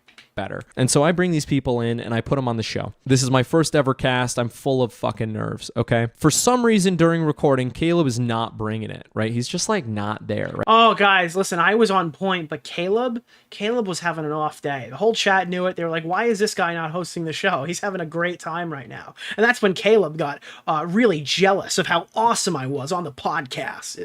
Right at the beginning, he starts aggressive and he starts like, you know, he's locked in for a little bit, but like 10 minutes in, the steam just melts out of the train. And I'm like, what the fuck? Like, that sucks. Like, you know, I was so excited. The shoot ends eventually. You know, I handle thumbnails and stuff and we do off-ramp, Yeah. Well, Caleb, I think that you could be a bit more high energy and, geez, I think that you probably could, you know, try it a little harder here. That's great. Go make the thumbnail, bitch. I'm gonna go into my room. Later. I'm gonna go beat off in my room. Peace out. Recording, I guess, and we say goodbye to these people. And I am pulled into an office to discuss the episode. And Caleb, in my opinion, from my recollection, I came away... You love being told how to run your show? Oh, it's my favorite thing on the planet. When a chatter comes in here and tells me the segment's going on for too long, cut it short and leave. Oh, that's my fucking favorite thing ever. I totally don't permanently ban them from the channel without any thought. From this situation with a recollection and a feeling that I would... Wait, what? What? Why did we censor that? Recollection. I came away from this situation with a recollection and a feeling that... I remember feeling rattled and afraid. What was he saying? Like, I was feeling hyped and energized. And he's like, oh, that didn't work in my narrative. I got to change it. I was afraid. I remember feeling... Nick, what would you say if I wrote smut about you in Lonerbox? I would find you and I would sue you for sexual harassment. Fear. I remember feeling disillusionment because I started to realize, like, Caleb's main arguments boiled down to this. He had just hired me, right? He had taken all this financial risk on to hire me. His assumption was that the quality of the guests, his term for quality, right, was going to increase after he made this giant thing, right? And then he just went and did that conversation and he realized that the quality of the guests that he was looking for, right, that was not Wait, he's blaming Caleb here. I'm actually seeing what's happening right now. So he's saying that it wasn't the guest's fault. It was Caleb not giving his 100% effort. So the fucking podcast sucked, but it wasn't because of me. I did great. But Caleb Hammer was a lazy loser during this episode with zero energy, and he was not feeling it. That's fucking great, dude. Being met. This was the first true understanding that I had of this. I thought we were making the Dave Ramsey show. Debt-free scream, you know, Dave, help me out. I'm trying my best. Then why didn't you go work for Dave Ramsey? Why didn't you go work for him? Why didn't you go work for Todd? Hey, that's okay. I'm old as hell. Here's some Southern wisdom Happy about Pride Month, tipster. how to guide you across the finish line, right? That's not what we were doing. In my opinion, instead it became... And also with you, tipster. became clear to me that, like, we were not looking for people that we could help. In my opinion, my job became... find people who had negative marks on their report card so that Caleb could point them out to him on camera. You know, we need a report card filled with misbehavior so that, like, during this... What do you think, Dave Ramsey's saving the world? He never posts those clips. He always posts the clips where he says funny things. That's what makes it to the short page. Fucking 90-minute shoot, which, by the way, they don't need to be 90 minutes, but okay, they're 90. Oh, God. Was this guy just looking for, like, struggling college students right now who really needed, like, an uplifting piece of advice instead of finding, like, people who'd actually get the channel viewership? Is that what's happening? Is that what's happening here? Wait, Caleb wanted an entertaining show, and this guy's... Well, dude, you don't understand. She could really benefit from this financial advice. 90 minutes, and I didn't understand that. Until Caleb gave me the impression of... Dude, he thought they were saving the world out here. This guy's trying to run a functioning YouTube channel. And this guy's the producer? Yeah, of course it didn't work out. Somebody who was very angry... This guy's picking up hobos off the street who need to call in from a payphone. And there was much volume. I think that's the appropriate way for me to say that. Nicholas, the GOAT. Thank you you. for the $5, my man. Thank you. I appreciate your contribution to my show.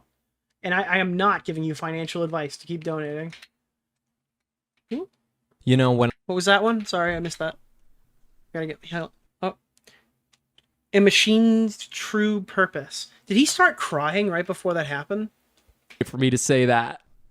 Did he just cut to him crying? Is that you know, what I just saw? saw? When I first started working there, I was in this illusion. I really thought that what we were trying to do was build a modern version of the Dave Ramsey show. Say what you will about Dave Ramsey. I disagree with a fair amount of what Dave Ramsey says, but at the end of the day, I look at Dave Ramsey as the pinnacle of this industry. Dave Ramsey... Dude, why is this guy jacking off Dave Ramsey? Nicholas! The GOAT. This guy's glizzy gobbling Dave Ramsey the whole video. It's like, oh God, I wish Caleb was as good as Dave Ramsey. Please, Dave, hire me. I swear I could really help your show.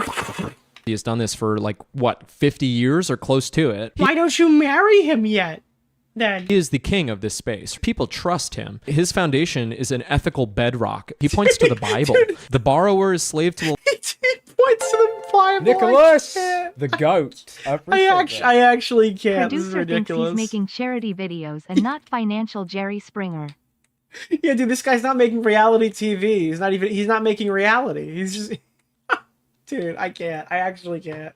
Lender. Spend less than you make. Those two things, those two values that Dave Ramsey has makes it so that every single episode... I don't get it. I've been working at the hospital and I stopped billing people because we're trying to save lives. Why would I bill people who can't afford this kind of treatment and indebt them if our job as people who work at a hospital are to save lives? And it's like, we're also a business and we're going to fail. We have no money. You have to charge people when you're doing this. Dude, the medical system is fucked. I became a manager at a hospital. I got fired because I didn't charge people for surgery. Dave Ramsey's show is at least somewhat valuable. His value system is based in the Bible, and therefore you can trust him. And people... Oh my... What? Okay, dude. Hold on. Wait a minute. There's a fundamental issue with this. Augie would be so conflicted. It's like, guys, Dave Ramsey can commit no wrong because he's committed to the Lord and Savior, Jesus Christ. How could somebody who quotes the Bible be a bad guy? Dude. Holy fuck, dude. Holy shit. Ew. All right, guys, we got to swap the Wiggler. It's time, dude. It is fucking time, bro.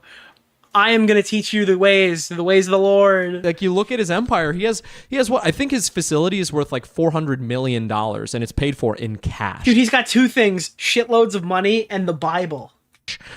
I looked up to Dave for a very long time, and I was excited to work with Millennial Dave. Here's when I start to become disillusioned, okay? Yeah, this guy had no interest in working with Caleb Hammer. It's actually fucking... Caleb would probably wish he could hire this guy back and fire him a second time, and then tweet out the video of him getting fired. I recommend watching Nicholas DeOrio. That would probably be the thing that would most make him happy. That would be the one thing that would give him joy in life right now. The whole video says, I really never watched Caleb. I'm thinking about like big waves I can make, right? Because I've just gotten there, right? And I want to prove my value, prove my worth. He said he knew all about the content. Well, he lied during his application. He probably also said he was a successful business owner who had like a long storied history of being in this fucking industry. Thinking about big waves that I can make as I again. He got hired to manage people, and he's never fucking managed people before in his entire life. I doubt he was fucking upfront about it because they probably would have hired somebody who was more applicable. Company. I look at the top most viewed episodes of all time, and there's a few that stick out to me. And I'm thinking to myself, if we could just get these people back on the show, the audience is familiar with who these people are, and these episodes are going to do gangbuster views if we can just get these people back on the show. Dude, this guy came in as a producer and said, hey, dude, we should bring back all the old guests. Wait, what? You're supposed to find me new guests. No, you don't understand. Let's just bring back the ones we know work already, dude. I have a great idea. Wow, dude. Awesome producing role. So the first one, essentially, we learned through another guest of the show that this person that was a former guest, one of the most viewed guests of all times. Dude, what is your first role as the producer? I brought back one of the people who got a lot of views last time. It was a pretty good idea, I think. Okay, nobody else could have had it. It's one of the greatest ideas of all time. Some might say it was like one of the best financial decisions the show's ever made. She's teaching a class in Austin, and that class is open for anybody to attend. And I say jokingly to the office, and it's half a joke, half not a joke, but I'm like, oh my God, I should go try to see if I can recruit this guest to come back on the show by going to her class. And I said it without like fully wanting to do it, right? Wait, so now we've literally gone from like, Caleb asked me to do something that made me uncomfortable, but I did it anyway, to I told Caleb my idea as the junior producer and he liked it, and I didn't want to do it, and I didn't really articulate that well. Oh my God, this is ridiculous. I volunteered for this job and he shouldn't have let me do it. Because like saying that and doing that are two very different things. But when I said that, like Caleb really loved that idea. In my opinion, Caleb grabbed onto that idea and he really, really wanted me to do this. In my opinion. And so I'm like, kind of on the fence about it. Wait, why does he... Dude, he's like, I consulted a lawyer. He told me to like insert myself saying, in my opinion, clearly not in the same context of when I said it previously, awkwardly. Great editing. Caleb really loved that idea. In my opinion, Caleb grabbed onto that idea and he really, really wanted me to do this. In my opinion. And so I'm like, kind of on the fence about it. I'm like, and I'm excited. Yeah, this guy didn't consult a lawyer. This guy's a fucking idiot. Excited, right? And I want to prove that like I'm a go-getter. So I'm like, okay, like whatever. I don't even know if this guy's in the right yet or in the wrong, but I hope he gets sued anyway. That's my best takeaway from this. Sorry, lawfare guys. I need this guy to feel the fucking fear of God. But I'm as it's becoming more and more real, I'm like, fuck, like this is kind of crazy. I need him to fear the God that he believes Dave Ramsey is the prophet for. I'm very nervous. We were going to film this for Caleb's vlog so that this could go in the vlog. I can't believe the financial advisor producer didn't contact a lawyer before he made a video when he knew he had a fucking non-disclosure agreement in place. I feel like that's not very good financial advice. No wonder you got fired. Vlog, and that never ended up making it into the vlog because I never sent in the footage because the situation disturbed me to my core. Send in Billy. Sue this man immediately. I end up going to this class after Caleb strongly encourages me to do it. I go to this class and I sit through the whole thing. Now at this time too, like I had no deploy Billy Mitchell. You see Billy Mitchell come in off the Warzone ship and just start fucking flying in with a parachute. Yeah! Friends. I had no friends at all. And so I go to this class that is very much about like spirituality. And so I go to it with a lot of reservations, right? And I'm in Caleb's mindset of like, I'm going to film this vlog for this thing. I'm sorry, I've never really... Dude, Billy Mitchell as Rambo would go so fucking hard, dude. Holy shit. Spoken about this publicly before, so this story is very difficult for me to tell because, like, I feel terrible about this still. Anyway, did we make it to the end of the class, right? Wait, so is he gonna do something wrong here? Oh no, dude. And I don't reveal at the beginning of the class that I'm working for Caleb or whatever, but what I didn't expect was to really, really, truly enjoy this class, right? It felt so wonderful to be surrounded by people who didn't have to like put on this like persona. It really genuinely felt like everybody was going to take their masks off and have like a vulnerable moment together. That was what the whole point of this class was to create a safe space where you could talk about weird stuff. So hey guys, we're gonna have a class about a safe space, and what I'm actually doing is I'm a double agent here to book you for a show, and I'm supposed to not care about anything you say here, but now I'm feeling like I've kind of done the wrong thing, and I actually apologize. I came here for ulterior motives. I was invited. I was invited into this safe space, and I fucking came in here with the expressed intention of like getting you on a show to talk to Caleb Hammer. Into this like cocoon of vulnerable people sharing their real selves, and I shared my real Guaranteed not a single person there was as enthralled as this guy was. This guy seems like very easily not easily swayed, but like I don't know, dude. I don't know. Grizzly, Jesus, thank you. Slimy Weasley fuck. I ruined these people's safe space. Why did Caleb do this to me? This isn't auditing. This is horrible. Thank you. Holy fuck. He's iDubbbz coded? Yeah. No way, no. Thank you guys for hitting the goal again. There's a KFC. Appreciate it. Who asked? Pacers in 5 watch talk time. What do you think about Hublot watches Nicholas? Hublot? Don't get a fucking Hublot. Dude, go watch, I'll tell you who to go watch, bro. Go watch, oh, what's his name? I'm watching his car videos recently because he bought a Ferrari and he had no idea what he was doing, and then he had to give it back, and he bought a fucking a Porsche. Fuck, who the fuck am I thinking? Hublot is fucking crap, mate. He made one video where he was like doing Jordan Peterson's watches or something. Nico Leonard. Go watch Nico Leonard talk about Hublot. With those people. At the end of the class, and it's funny, I've been watching Nico Leonard for a long while or whatever because I like the watch content that he puts out. And I started watching Matt Armstrong rebuilding all the cars. And then Matt Armstrong started collaborating with Nico Leonard and did a video where he gave his like girlfriend a Rolex. And he's like, Nico, this is Nico approved, right? He's like, very good, man. This is class. Dude, I finally found British YouTubers I like. I revealed to her that I work for Caleb Hammer. It's not Dame Ramsey, no one cares. Oh God. And I watch this woman's face.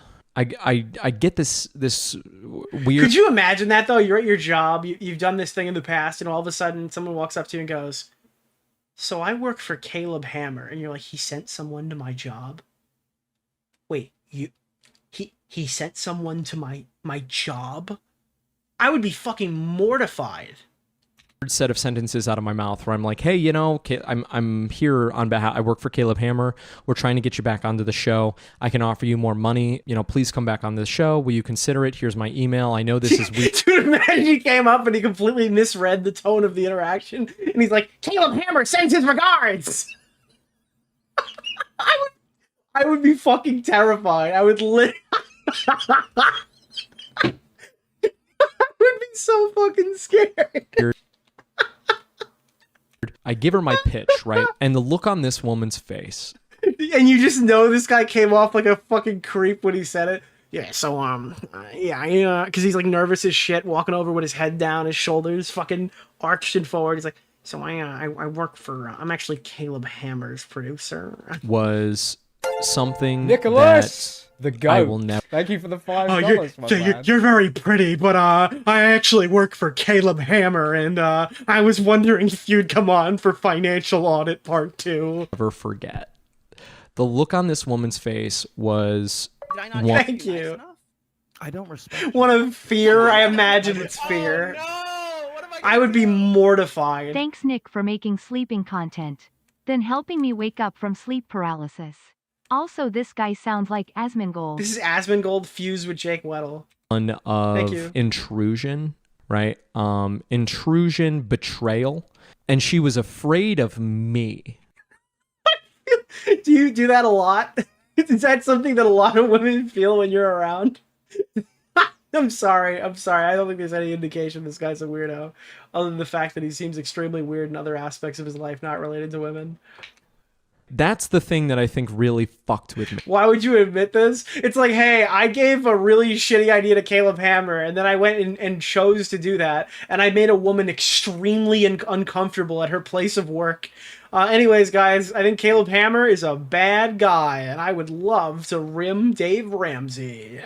We went from being super tight to immediate fear. Wait, why were you super tight with a woman you had met 45 minutes prior? We went from... How many classes did you attend? We were super tight? So you literally, like, went to... Did you go to this person's entire semester or something? And then you were like, by the way, I actually don't give a fuck about any of the stuff we've been talking about. I'm actually a total fraud. I work for Caleb Hammer. Would you like to come on Financial Audit? He's autistic. I mean, most of these people are, and there's nothing wrong with that necessarily, but it does make producing something more difficult if you don't really understand basic social cues. She immediately was terrified of me, and I didn't understand how that was possible because I was living in this illusion. I was living this illusion that like everyone loved this show. This show was built to help people with their finances, right? But yet I was No, that's what you're not understanding. This is his biggest fundamental issue here, okay? The show was built to make fucking money. That's why the show exists, to profit financially while doing a financial audit show. It is not a non-profit. You do not work at a charity. You are here to make fucking money. Speaking to one of the victims of this show, and that person had a very, very, very different view of the thing that I had just moved across the country for and stuck my reputation. This person wasn't a charity case. They're teaching a class. They obviously don't need your charity. But you told Caleb Hammer that you would go bother them at their place of work. So you clearly knew what you were doing. If this person was really down on their luck and didn't need another financial advisement appointment, then why the fuck did you go to their class to go bother them about it if they're extremely stable? On the line for. In my outline here, it says I wasn't recruiting, I was hunting. Another thing that bothered me... Yes, you were, because she didn't need financial advice. You were doing it because it would be profitable for the show. You were at least contributing to this fucking behavior. Was that I wasn't aware if the audience understood what the fuck I was actually doing. Oh no, did he... Wait. I wasn't sure if they understood how, like, predatory what my role ultimately was, right? Oh no, bro. Right? Find someone who's going to make for good entertainment on this show. I wasn't aware of that. And then I would like look in the... Wait, you were afraid the audience wouldn't know the producer's job was to find somebody who'd be a good fit for the show? I'm actually losing my mind. This guy, unemployable forever. Who would hire such a fucking moron? Vlog comments, because at this... He turned himself... Caleb Hammer turned me into a predator!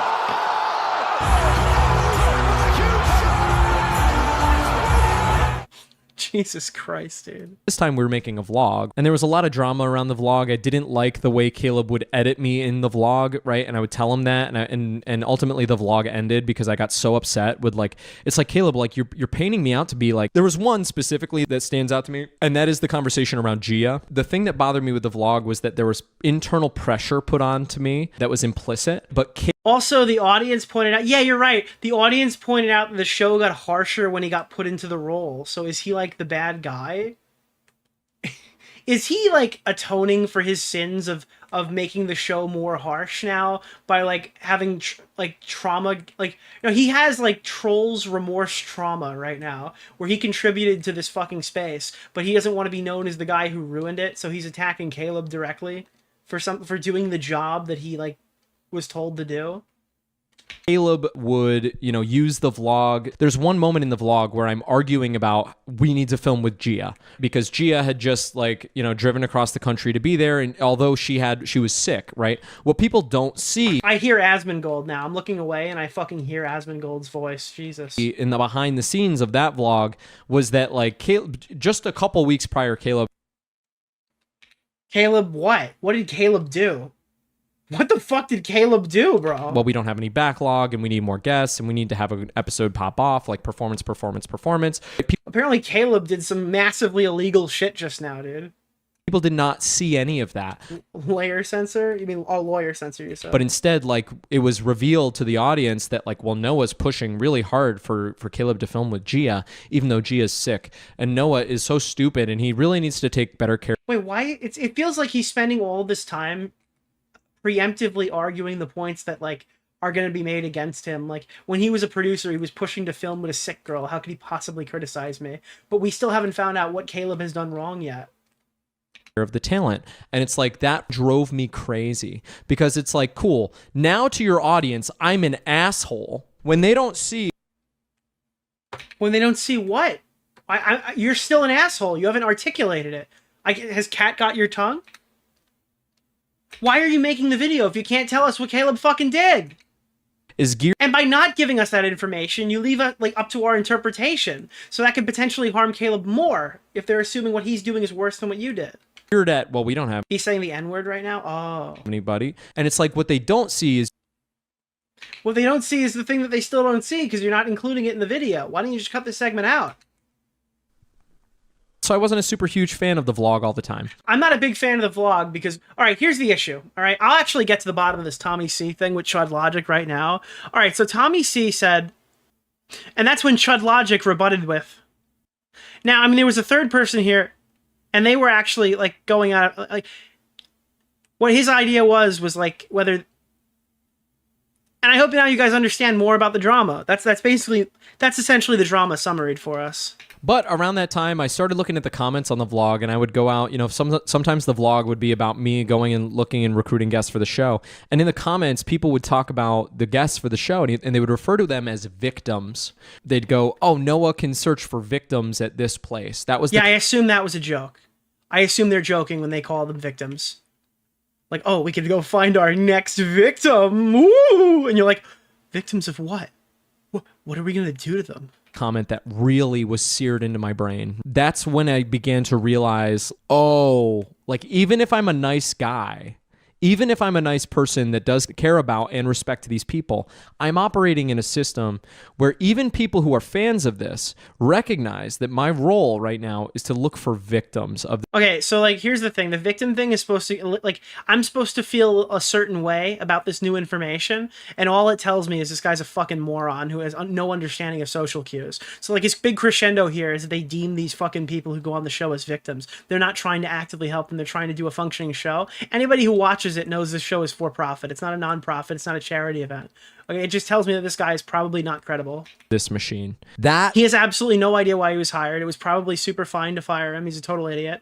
And then obviously we know he took his fucking issues to the manager of Caleb Hammer and was immediately fired. I wonder how good his... What did he do? He said, you know what? I think you're running this whole thing wrong. What we should be doing is bringing in hobos off the side of the road. That would be great content. And they really need that financial advice. And they're like, okay, obviously your thoughts here don't really align well with the direction we want to take the show. Really fucked with me. In my opinion, there was also this implicit... You're saying you're actually on Tommy's side, that Chud's actually being sus? Oh, really? Because I'm actually on... Because I think that, like... And... So I guess that's really where I stand on it. The pressure that, like, you have to comply with Caleb's narrative, right? You have to comply with Caleb's narrative, in my opinion. So I couldn't jump into there and be like, hey, like, you know, it felt. Sorry, to I actually me- had my lawyer look this thing over. So if there's any weird censorship in here, it's because I had my lawyer go look through it, and he told me what I can and can't say. Like, I could not correct the public narrative about, like, hey, like, it's not okay to talk about these people like they're victims. If we're using... He said, like, you got to cut the N-word out. Using... I was like, I'm sorry. The word victim when it comes to recruiting for the show, that's deeply fucked up, right? Like, it felt like I wasn't allowed to say that. Dude, I'm so in my fucked. opinion. Damn it, I died from fall damage again with 10 alive. I'm so fucking mad, bro. Shit. My role became to attract people to the show that were going to get the most views. We film an episode of this show. There's this person that comes into the studio, right? This is a young girl. She's less than 20 years old. I don't remember exactly how old she is, but she's like a real fan of this show. She's not from a casting website or anything. She's not from the casting couch. She's a real big fan of the show. She's a big fan. Loves the show. Real fan of this show that, like, really needs help. Her finances are kind of a mess, but, like, you know, she's like kind of a kid, right? And then Caleb made jokes at her expense. lives with her parents. I remember she had this like cool car and stuff. She was like a character, right? She was fun. But she's a fan of this show, right? We come in, we do our episode. I remember This reminds me of the time that I didn't want to have to make that video on Ethan Klein. You see, I was a fan when I was growing up. I watched fucking Vape Nash with my girlfriend in high school. I loved Ethan Klein, but unfortunately, things that happened made me turn on him, and I was a fallen fan for years. You know, she was younger, right? So there wasn't like a big financial story there. But she fit the type of person that we assumed would get the most views, right? Wait, that's true, dude. That's true. I can't believe Caleb Hammer literally brought on a former child to embarrass publicly on a financial live stream. That's actually a really good argument. I hadn't thought of it like that. Former child was brought on and just destroyed and made fun of on stream. Absolutely embarrassing stuff from Caleb. The episode is like not great. I remember that, the episode not being great because there wasn't a whole lot of substance because like she only had like, you know, a year or two of financial history where she was like on her own. Only a year or two previously to that, she'd be a former child. She had a bad car loan. She had, you know, she didn't have any money. They probably had adult minors on the show as well. Yeah, dude. Those fucking adult coal miners, dude. I don't even think she had a job, right? But she fit the bill. So they brought on a jobless 19-year-old girl to come on because she was a fan of the show. Who wants to... Wait, guys... Do you think there's a percentage chance that he took this a lot more seriously than that girl did, and she probably didn't give a shit and was having a good time? That's my speculation here. If that girl ever speaks based off me not even hearing the story, she probably had a really fun time on the show. So anyway, we go through this episode. No, he brought her on? Oh, no. Wait, so all this stuff that's happening now, yeah, because he's selecting these people, so why would he choose to bring this person on?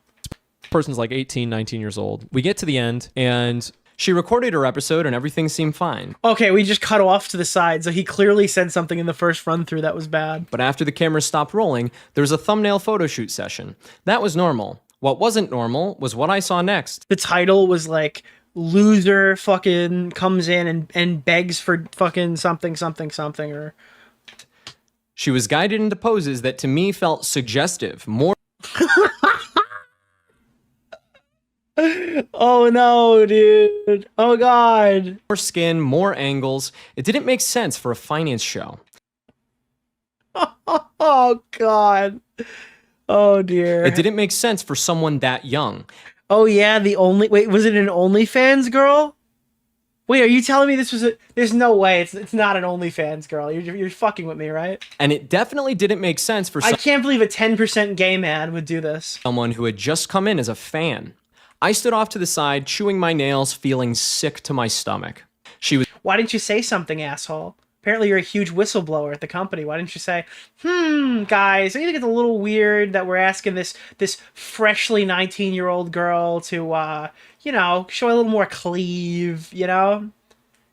Dude, the Sports Illustrated magazine swimsuit edition is extremely fucking manipulative. Is barely out of high school. And I felt like the priority... Dude, barely out of high school. Oh, go fuck yourself, dude. What does she think about it? Is she okay with it? Of the photo shoot had shifted from respecting this young... To be fair, the fucking, the swimsuit edition comment isn't necessarily fair, because a financial audit show is different than a fucking magazine made for fucking swimsuit people, but... ...woman, to instead grabbing views. That was one of the moments where it kind of hit me. It didn't seem like... What did it hit you? That you're a producer for a show and your fucking job is to go get fucking views? Is that what hit you? Did the Caleb Hammer hit you right in the fucking head when you realized that your job is to make the show money? The show was about helping people. It seemed like it might be about something else entirely. This wasn't exactly a one-off situation either. Another time, a guest came in who was an exotic dancer. She was funny and charismatic, but after the episode, what is an exotic clunky, dancer? Can somebody tell me what an exotic dancer is? Because it sounds like a stripper. Conversation about thumbnails. I don't remember who said what, but the whole vibe shifted. It felt like she understood what she was being asked, without anyone needing to say it directly. She pulled out her phone and started showing pornographic videos and explicit photos of herself to a member of the team. Wow, I can't believe they did that to her. Right there in the studio. She didn't seem uncomfortable with it. In fact, it felt like she thought this was part of the process. Like this was just what you did on a show like this. At that time, I didn't really question that. I think I told myself that that was fine, but looking back now, it felt like the team was treating explicit OnlyFans content as potential thumbnail material. That's what it is, you jackass! That's exactly why you'd bring an OnlyFans model onto a fucking show like this. That's exactly why they'd be there. Yes! they're on there for thumbnail material. For a That's the selection. Financial advice show. And that felt like a deeply strange thing to me.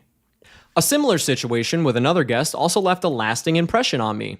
Caleb had met her at a party and dude, this guy's got trauma for other people's experiences at least in that case, she was fine with. Based off of his story, which is always the least charitable one, because he's telling it as if it's like a fucking horrible thing that's happened to somebody. Even in his version of events, he is the only one here who's seemingly upset with this.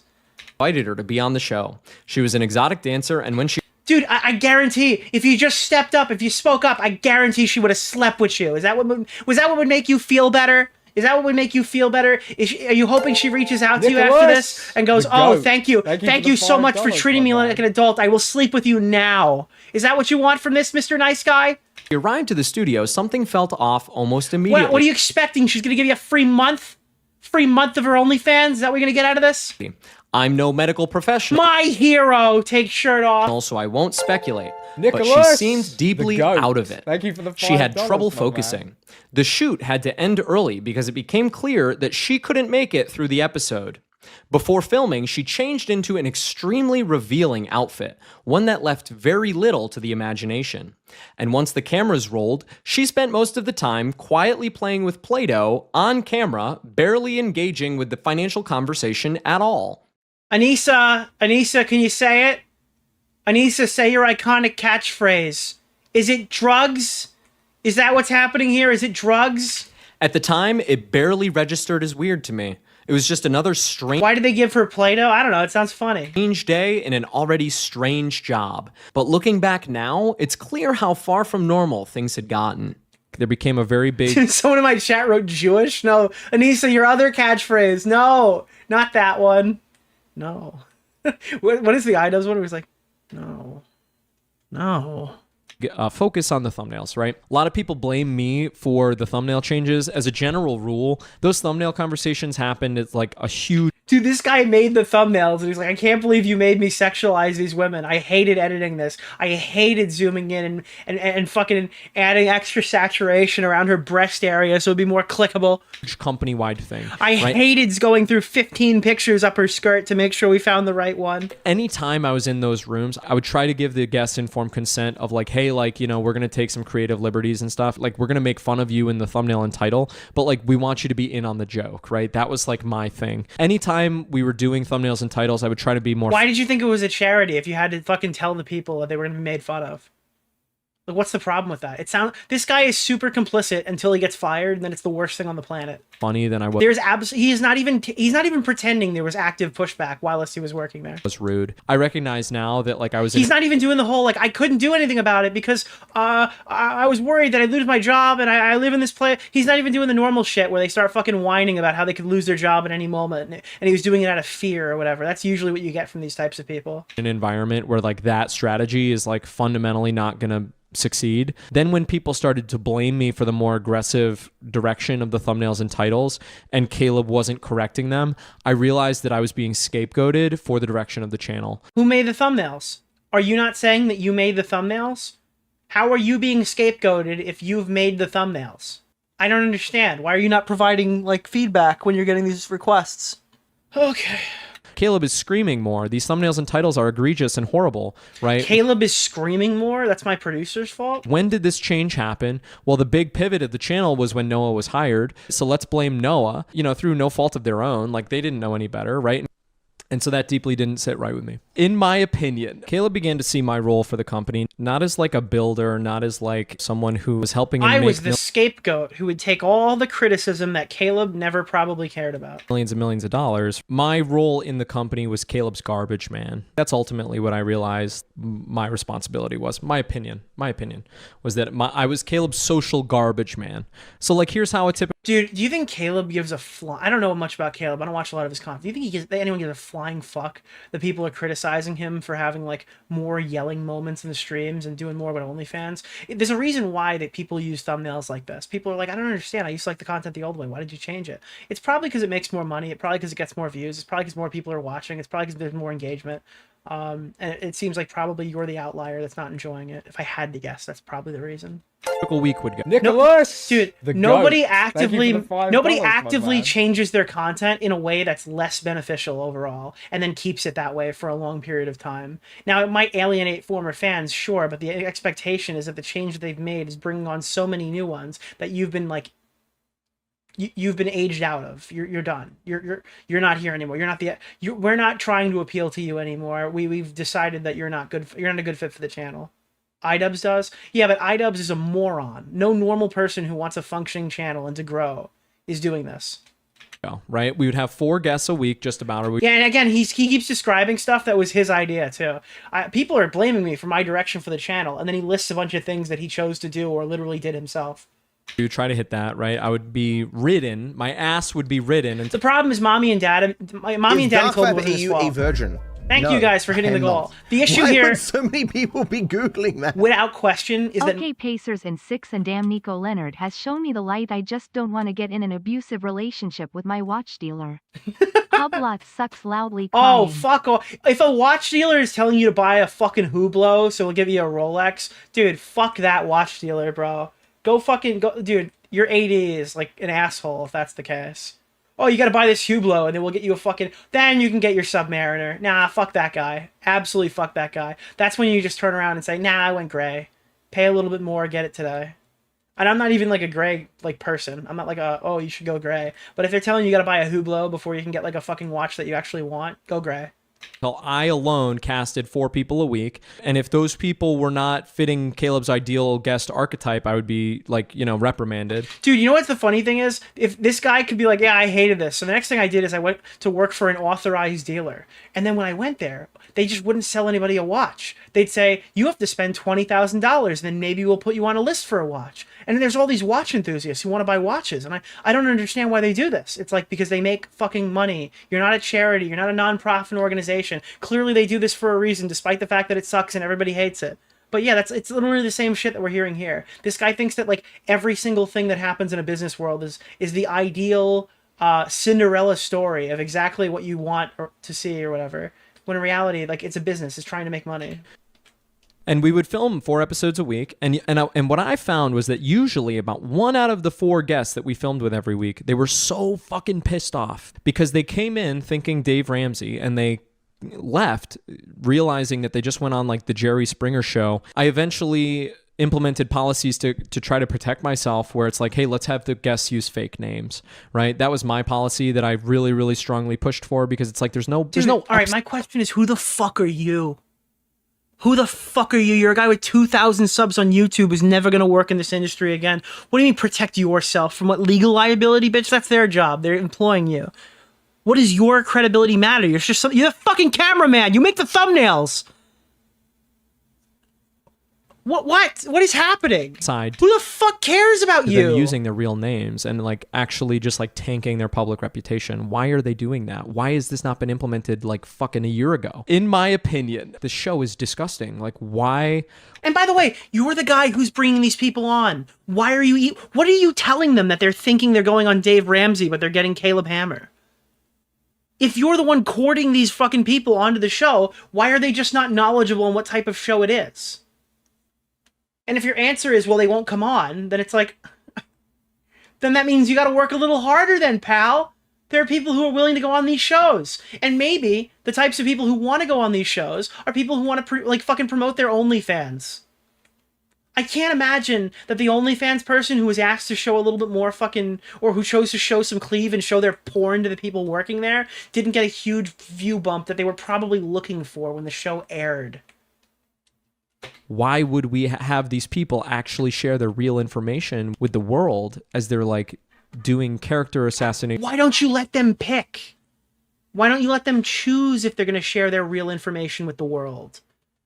Kamikaze attempts, right? Like, that's fucking crazy. So in an attempt to cover my ass, it's like, hey, let's use fake names. I had Caleb do the onboarding video, right? I wrote the script for the onboarding video, but like, in my opinion, it seemed to me like it's like double speak. What I was trying to do was have like a high degree of transparency, and instead, that said, like, Instead, Caleb said something that I cannot repeat because I'm legally fucked if I do. Okay, that's great, dude. I'm so glad that Caleb said that. Really helped me. That really helped me out, dude. I'm really hyped about that. Thank you. That's so awesome of you to put that in here. It is an attempt at transparency, but like I think that the ultimate goal of that video was that it gave more.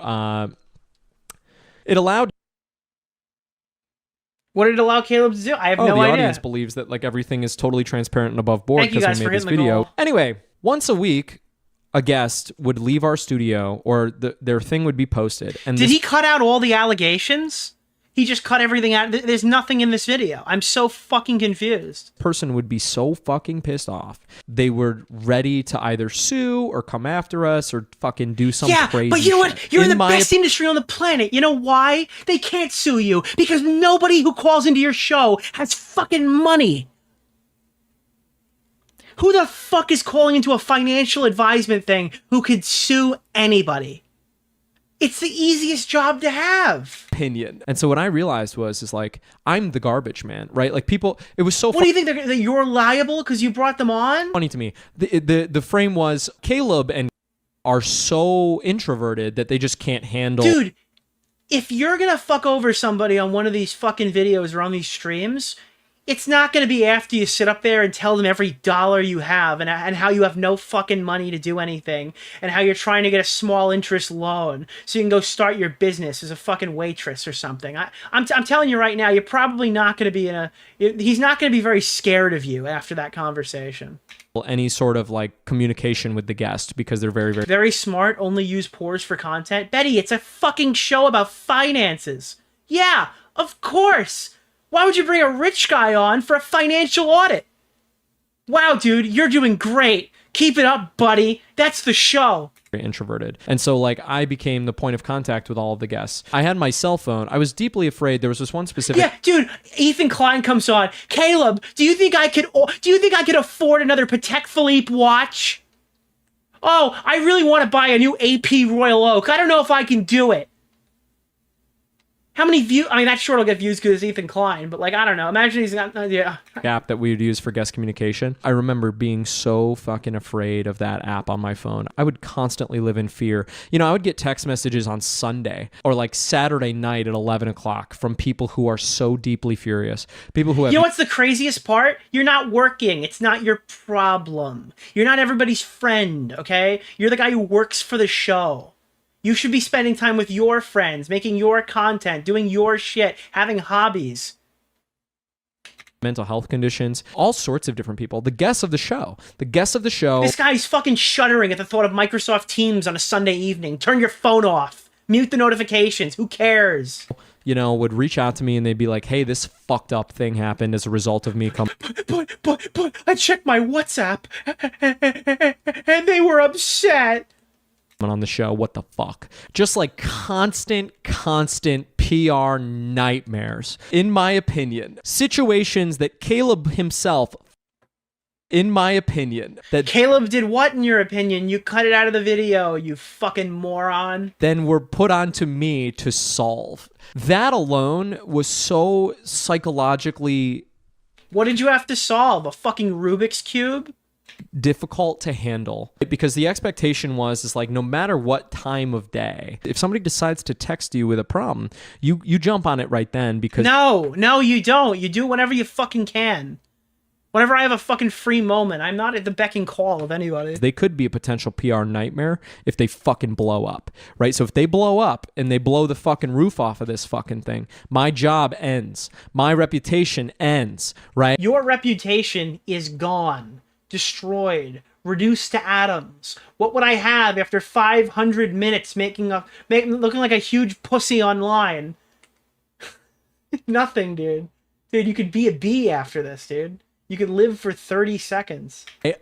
Your 15 minutes has ended. I'm suddenly a part of this fucking machine, right? So if one of these fucking people nukes this, my ass is on the line, right? So it doesn't matter if it's 10 p.m. on a fucking Thursday. I have to defuse the bomb, right? And then I frantically text... Dude, I'm thinking of the fucking Destiny FT. What if Iran nukes us? What? What if Iran nukes us? What is... I don't know what you're fucking talking about. Iran nukes us? No, what if Iran nukes us? Oh. Caleb every single time one of these fucking bombs comes. And so the whole time, I'm begging. I'm like, Caleb, we have to treat these people with respect. We have to offer some level of baseline respect to these people, right? Because like I can't be in a system where I'm the garbage man. Because once a week, one of these motherfuckers is... Dude, this guy went into a room and said, I can't fucking do it. I can't take this shit no more, man. And they're like, okay. Later, alligator. Peace out. Furious, right? In my opinion, we're building a system that is, in my opinion, by definition, unsustainable. Yeah, it's not your show. You're just some fucking guy they hired. Sorry, dude. Go back to Atlanta. Dude, they're calling. If like one erratic person Would you like me to drive you to the airport? I can't do this. Okay, let's do some big sweeping changes to the show. No, we're firing you. I never thought this was possible. Added to the pile every single week, and I'm supposed to deal with that, right? Eventually. Yeah, because you are the producer, the junior producer. Like, this is going to pop. Eventually, this bubble is going to pop. So we need to create a system where... Dude, I gotta be honest with you. This is like a fucking lesson for life. If something's happening at your work environment and you're way more worried than your boss is, you're probably worried too much. If the other people there who actually benefit the most financially aren't the slightest bit worried and you keep telling them, no, you don't understand. No, you don't understand. No, you don't understand. This is really bad. This could be really fucking awful. And they don't give a shit at all whatsoever. You're probably overreacting. They've probably been here before and it's probably not that big of a deal. If you care more than the people who are benefiting more than you, there's probably an issue. People don't get fucked by this machine. I would march into that office and I would beg those motherfuckers. I'd say, hey, we need... Yeah, you're overreaching. You're reaching outside of your intended position. Do your job and shut the fuck up. Values. What are our values? And the reason why I would beg for that is because I wanted stuff that showed transparency. I couldn't sleep with what we were doing. In my opinion, right? Like, we were... I bet you wanted to sleep with exactly what you were doing, okay? I'm kidding. So fucked. What we were doing was so fucked, in my opinion. It was so fucked to me that I needed something to prove to myself that, like, what we were doing was on some way ethical, right? And so I'm like, hey, can we write some fucking values? Can we paste them to the wall? Can we put them in the fucking, like, waiting room? Like, let's... This is not good for our ethics. Caleb's like, what the fuck are you talking about? We just had our biggest month ever. Who gives a shit? Bro, I wish this guy could get fired again. I really do. It drives me crazy that this guy will only know being fired from Caleb Hammer one time. You know? It's fucking right about our values. And in my opinion, these motherfuckers would make fun of me. They would make fun of me. Yeah, because you're a fucking moron. Of course they'd make fun of you. Wait, why did... Dude, this guy is the least self-aware person I've ever seen. But they all have this Blaxian disorder where they just can't connect the dots. And for me, it's so obvious, and it's not even a hindsight thing. They're just extremely dumb people.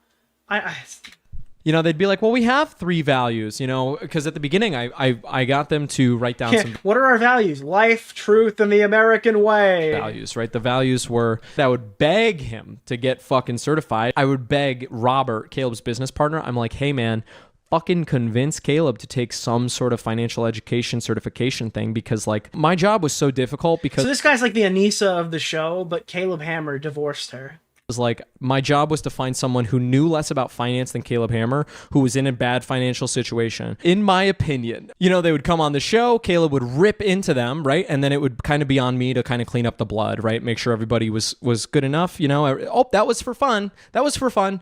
You know, and by the way, like, you signed all these documents. That was all a joke, right? That was my job. Oh my God. If you want my opinion, this is my opinion. Then why didn't you disclose all this information to them beforehand? I recommend watching Nicholas DeOrio's latest video. That's my purse. I don't know you. My role was there so that Caleb didn't have to feel the consequences of his own actions. Dude, I hate making women feel uncomfortable. So anyway, I stalked this one girl to her job and I asked her to go on the show and she didn't budge. Every day scared the shit out of me. These people would come to us and they would have mental health issues. They'd be like, hey, I'm really depressed. I have like... Yeah, you know, a lot of people who have struggling finances, some of them might be fucking mentally ill. Yeah, sure. Don't know a shitload of mentally ill guys with really fucking good checkbooks. I gotta be honest with you. Multiple personalities, right? I have bipolar disorder. People would say that shit to me over the phone, right? Here's the other thing is that like I've wanted to be a YouTuber my entire life. I've done Oh, wait. Really? I never would have guessed. production my entire life. I fucking love people. I love people, right? And I took my job extraordinarily seriously, right? Extraordinarily seriously. I would talk to these people for hours and hours and hours before they ever showed up to the studio. I would know every single thing about them because ultimately I genuinely wanted to help them change their behavior. So That's great. We didn't ask you to do that. We asked you to show up when you're fucking working, do your job, and go home. I'm glad you did all this extra shit nobody fucking asked you for. But guess what? Not part of the job description. You're not getting any fucking extra money from me. that they could lead to better outcomes, right? I wanted to make the best show we possibly could, but I also wanted to help these people. He sounds annoying. He sounds overbearing and impossible to work with. I cared about. He sounds like somebody who's a good candidate for getting fired. And so they would disclose to me that they have all of these mental health issues. And so I became paranoid about that too. And every single intake I did, I said, you know, hey, let us know if you have any mental health issues.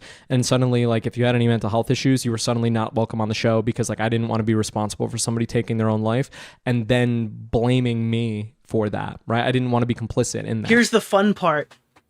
Nobody even knows who you are. They'd all blame Caleb. Nobody even knows who you are. Eventually, Caleb put me in charge of the post show. That's discrimination? Yeah, but it's like kind of base discrimination. I don't know. Yeah, it might be discrimination. I can't really blame him for it, though. Right, so I would co-host the post show with him, and during the post show, it always drove me crazy because I would give Caleb these outlines where it's like, hey, like I talked to this person for a very long time, right? I took transcripts of our conversations and I would like analyze them to pull out details as well as the notes. Like, why would you want to bring on like a flight risk? Now, there's two things working on against him here. One, he wants to do genuine good and help people, but he's turning away people who have like, I guess potentially depression might be an indicating factor here. But on the other hand, I don't know. It seems like that's probably a decent thing to not want somebody to come on and do. If people are like fucking suicidal in the interview, I'm not really sure if I'd want them on the stream. That I took during the conversations, and I would like create psychological. Wouldn't a lot of people financially unwell be depressed? But yeah, there's also a lot of people who are like, that's one of the things where it's like, yeah, sure, that might be the case, but we don't have to take them if it's very obvious that's happening right now. It depends. It all depends. A virgin? No, it all depends on how he's going. People be googling that. It all depends on how he's diagnosing them. Profiles of them. I would create like bulleted. Maybe you don't book them. Well, that's the point. That's what he's saying. I don't want to book anybody who's like fucking depressed. Intricate bulleted lists about like, hey, these are the things that we should cover during the conversation. Here are things that you can like hold their feet to the fire for. But here are some angles that you can take during this conversation that can actually help them take a step back, understand their behavior, and try to actually change their lives. Caleb would sometimes not even read my outlines, right? Caleb would glimpse them. An example of this is the Mia episode, right? If you go back and you watch the Mia episode and the Mia post. Yeah, I gotta be honest with you. I don't think I'd be reading this guy's shit either. But he also doesn't realize that by Caleb not reading his producer notes, that probably tells him his time is numbered here. Because why would they pay him if they're not finding anything he says useful? Show. It's this woman. She's wearing a black blouse. The entire time, this woman... Dude, the only defining characteristic he can remember is what she wore on the show. Uh-oh. Mia, I hope you're not mad at me, but the entire time, during the entire conversation with Caleb, she fails to take accountability for anything, and she constantly is blaming all of the other people in her life. And my point during the conversation in the post-show was supposed to be, hey, you notice this pattern of behavior where like you're blaming everybody else in your life? If you just took accountability for these things, and you shifted your locus of control from external to internal, if you take accountability for all of these things, you can change. Is Dark Vibe AU a virgin? The funny part is... I'm not. Why would so many people be googling that? It sounds like every single thing he is saying is like every episode of Caleb Hammer. You know? Change your behavior. During that post show, as I'm trying... This is funny, the show exists for this... Yeah, it's literally the only reason I would watch this show. Trying to explain that concept to this woman after a show where Caleb has completely ignored all of my notes, in my opinion, about how this woman owns thousands... Yeah, it sounds like the guy who runs this show knows more than you. It sounds like he knows how to make an entertaining show and that you're just some fucking guy he hired that can't even get 3,000 subs on YouTube. Thousands and thousands of dollars in Funko Pops and a wardrobe that is like huge. Wait, He brought on Linead's girlfriend? Holy shit. Right? Where like if she sold this shit, she could pay off a lot of her debt. During that post show, Caleb does a bit where he, instead of talking about he needs to have boundaries with his guests and not all his friends. It sounds like he's trying to, yeah, literally become friends with every single guest, true. how like she could change her mindset, he's doing a bit where he's eating crayons, right? Now, in my opinion, one, he didn't want me to upstage him because he knew how much I cared about Upstage him, dude. Oh my god. Man, this guy thinks he's the main character. He thinks that like this success is all because of him, but he doesn't want to take credit for any of the things that would potentially look bad to the audience. This guy literally thinks he built Caleb Hammer. about that fucking person compared to him. Like, I really think he knew that like I knew so much about her that like, or maybe not. He probably did. I don't know. He's also like, he's genuinely such an interesting person because like you don't know how much of what he's doing is like a chess move and how much of what he's doing is him being during that him being what? Creepy? Is that the word? Show, he's like eating crayons as I'm like trying to help this woman and I'm trying to explain and you can just see me get so visibly upset, right? It's like, okay, like I've spent, 6 hours. I'm starting to think they brought this guy in as like the punchline. Like he was supposed to be the hard jackass or whatever who'd just show up and be like, no, Caleb, we're supposed to do it this way. And Caleb's like, I don't care. Fuck you. You're a stupid bitch and you're stuck up and you don't do anything right. Or more, preparing this conversation, learning every single fucking thing I can about this lady, building this outline for you to change your fucking life, and you didn't even read it. And so now we've got a 20-minute post show where I can make it so that the 6 hours of work that I did trying to prep. Dude, could you imagine that like they had this guy in as like a fucking gag, and then one day they realize like he's actually fucking serious. Like, wait, you're not just whining like a little bitch because it's funny. You're actually fucking serious. Holy shit! This whole time we thought you were just. Oh my god, this is so embarrassing. We thought you were fucking around. You're actually just a total loser. That's not part of your bit. This episode isn't completely lost. And instead of that, Caleb decided to do a bit where he was just going to film himself eating crayons. Like, she's going to go home to whatever chaotic base, dude. Caleb Hammer sounds hilarious in this nightmare life that she has, in my opinion. Dude, I had this whole thing to really help her financially to fix her whole life. And then Caleb Hammer just started downing a box of fucking Crayola. He just started snorting. He was literally melting crayons into a fucking, into like a fucking spoon and then pretending it was crack and smoking it live on the stream. Cool, whatever. I worked there for months and months and months. I'm eventually promoted to casting director, which is... Why? All right, now I have to ask Caleb Hammer, what's wrong with you? Why did you promote this guy to casting director? It was really nice. The Brent Davey episode. How bad was the guy who they fired? We get to a point where there is very little backlog. There was so much going on that I was so stressed out that like we didn't have a backlog of episodes, and so we needed content, right? And we're all in crunch mode, right? In my opinion, people would back out. As Caleb got more and more aggressive, people would back out more and more frequently, right? In my opinion, people would like watch the show before they came on and they'd be like, hey, I don't think I want to do this. So like I'd be fucked, right? In my opinion. And so like I'm like freaking out, right? Being like, cool, okay, I need a Hail Mary. I need a Hail Mary. I need a Hail Mary. And eventually I settle on this idea. I'm like, we need Brent Davey back on the show. And so I remember thinking like, okay, Brent Davey is my Moby Dick and I'm Captain Ahab, right? How can I get this motherfucker back on the show? So who the fuck is Brent Davey and why is he talking about... Dude, he's my Moby Dick and I need to get him back on the show? This guy, legit main character. I know I've said it like 16 times. Fucking main character. I bust ass, right? I call. It was tough to get Brent's phone number, but Keemstar Orbiter, Nick Oreo, Mr. Oreo. Thank you. You do ultimate watch review. People submit their watch and you critique them. I don't know if the people really give a shit about watch review, but that would be funny. Maybe we could do that on the... I need to do a stream where every donation is TTS. $1 TTS streams. Maybe it'll be fucking $5. I don't know. $1 seems like it'll never end. $5 seems like it's more reasonable. I don't know. I'll figure it out. Maybe we'll do some fun stuff on those streams. That's going to be like a one night only thing though. I'm never doing that again. That's going to be a fucking disaster. Finally find the right phone number. I call him. Brent doesn't want to talk to me. He wants nothing to do. Oh, you just said something really funny. You want to do a video on like an April 1st? Like you do it April 1st or whatever. I wanted to do a big video essay okay, where I brought in all the serious commentators to release a documentary. Remember when Optimus did a video on fucking Pokemon and everybody came in and gave like a 2-minute part to critique Pokemon and it was like 60 commentators? I wanted to do that, but on April Fool's Day about vindicating OJ. Where like I wanted to get like the right opinion and all these people, and a bunch of people said they were down initially, but I asked too early. So they didn't, like, it never actually panned out to anything sustainable.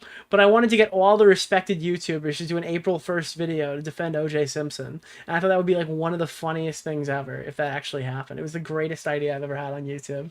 With me, right? Like a commentary crusade. You literally commentary crusade OJ Simpson. I eventually negotiate a situation where I'm like, Brent, like, you hate Caleb more than anything in the world. And I would have absolutely no, like, review process. I would just stick everything in the video. Right? What if we got you to box Caleb on camera for a lump sum of money? Would you be open to this idea? I work on this problem for like a month, right? I go back and forth with Brent for like a month. I try to coordinate a boxing gym. I go to multiple different boxing gyms. I coordinate with Caleb's lawyers to try to get some sort of contract written where like we can get them to box. It all falls through, but eventually I get Brent to come back on the show, right? I get Brent to I was trying to get Brent on the show, and then we had this whole boxing thing, and the boxing thing fell through, but he came on the show anyway. Okay, so all we needed to hear was, I got Brent back on the show. That's it. Everything else is completely irrelevant. He's back on the show. agree to come back on the show. He says, He's literally a Nisa. Yeah, this is like a Nisa moment here. This whole thing is like a Nisa. Like, I built this thing. It's all me. I'm like, and I didn't want Ian to do this anymore, and I want this much money, cash Nicholas! in the bag. I say, Thank you. Thank you for the $5. Appreciate it. Thank you for hitting the okay, goal we're as gonna figure that well. out. Here is the deal. Brent was in a pretty rough situation. Dude, what the fuck happened to Brent that he had to overdub that? As Brent was in a rough situation. He had virtually no money. I believe at this time he was sleeping in his car, and from what I remember, Good. Sounds like he's a great candidate for the show. Sounds like a great guy to bring on financial audit. Thank you. his family relationships seemed strained. I saw this as an opportunity to tell a redemption story. Yes, I expect.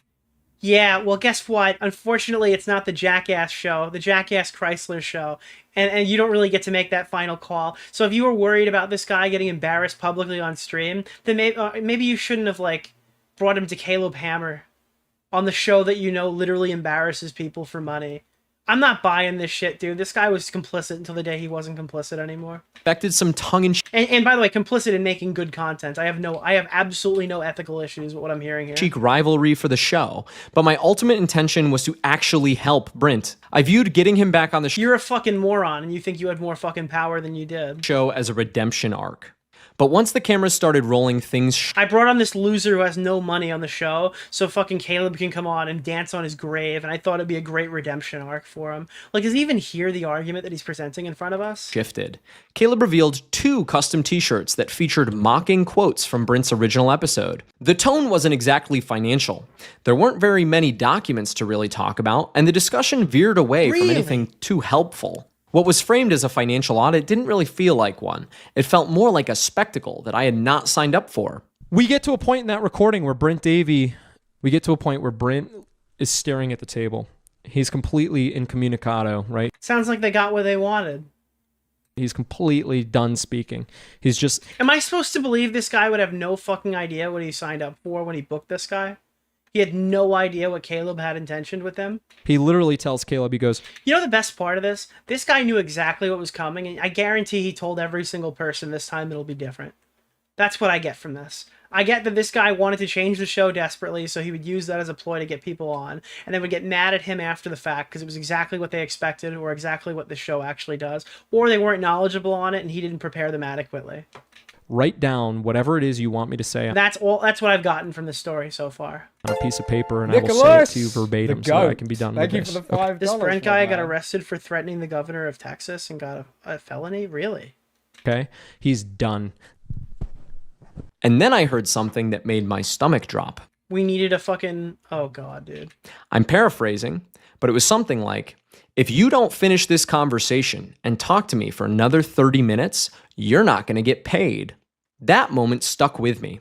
Whatever the intent was, the impact was clear. Someone in a vulnerable state was being cornered on camera. I remember the energy just drained.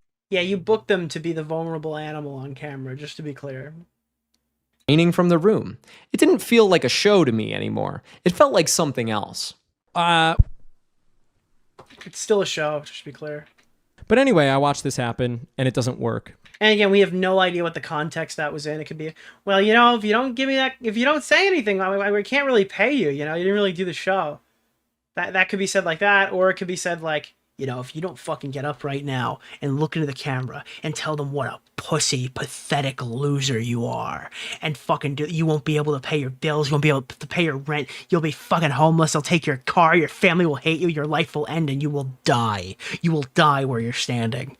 It's like, okay, that's a little different. It depends on the read, you know? Right? It doesn't work. Caleb plays hardball with Brent, and it barely works, and Brent continues to not speak. And that's when I step in, right? Because Brent and yeah, no, he no to, oh God, no, please no. At this point, Brent and I have a relationship, right? And I talk to Brent, and I go, Brent, like, you know, for a moment, screw Caleb. Stop being wait, dude, you reached out to the show's rival and said, fuck my boss, this was fucked up? I don't know why this guy even persisted as long as he did at his job, dude. Right? Like, don't think about Caleb for a moment. What is your plan for your life? Just tell us about that, right? And then Brent opens up about this story about like music. And then Caleb came in and started licking Legos off the floor and laughing at him. And stuff, and how he wants to be a composer, and how he wants to, he essentially wants to do piano, and he's making original art and stuff. And yeah, maybe you should tell him to get a job. It doesn't sound like he wants to get a job. It sounds like he wants to do art and play the fucking piano. Maybe that's how he got here. His music was beautiful, and that was great. Who cares? Who cares if your music is beautiful? You're living out of your car. But as I got Brent to keep talking, Caleb looks at me and he goes, Noah, stop talking, right? Like, Noah, stop. The way he commanded me to stop talking. Down, dog, down. Once Brent was continuing to film the show. And I was so used to that at that point that it worked, and I shut the fuck up.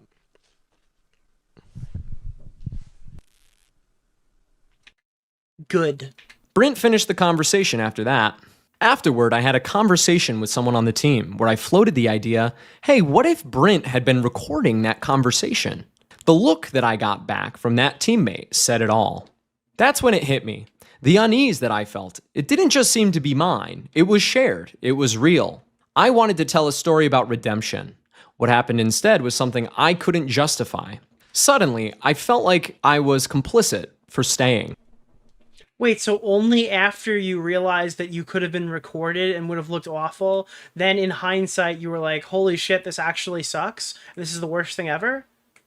So it sounds like you're worried about self-preservation, because it seems like this entire video you're worried about self-preservation, which would explain why you seemingly were okay with so much of the stuff that already happened. The GOAT. Thank you for the $5. Because you think for some reason this is going to impact your career, which you don't actually have, which you probably never will, because you're probably never going to work in this space again. You're not smart enough or good enough to do it on your own.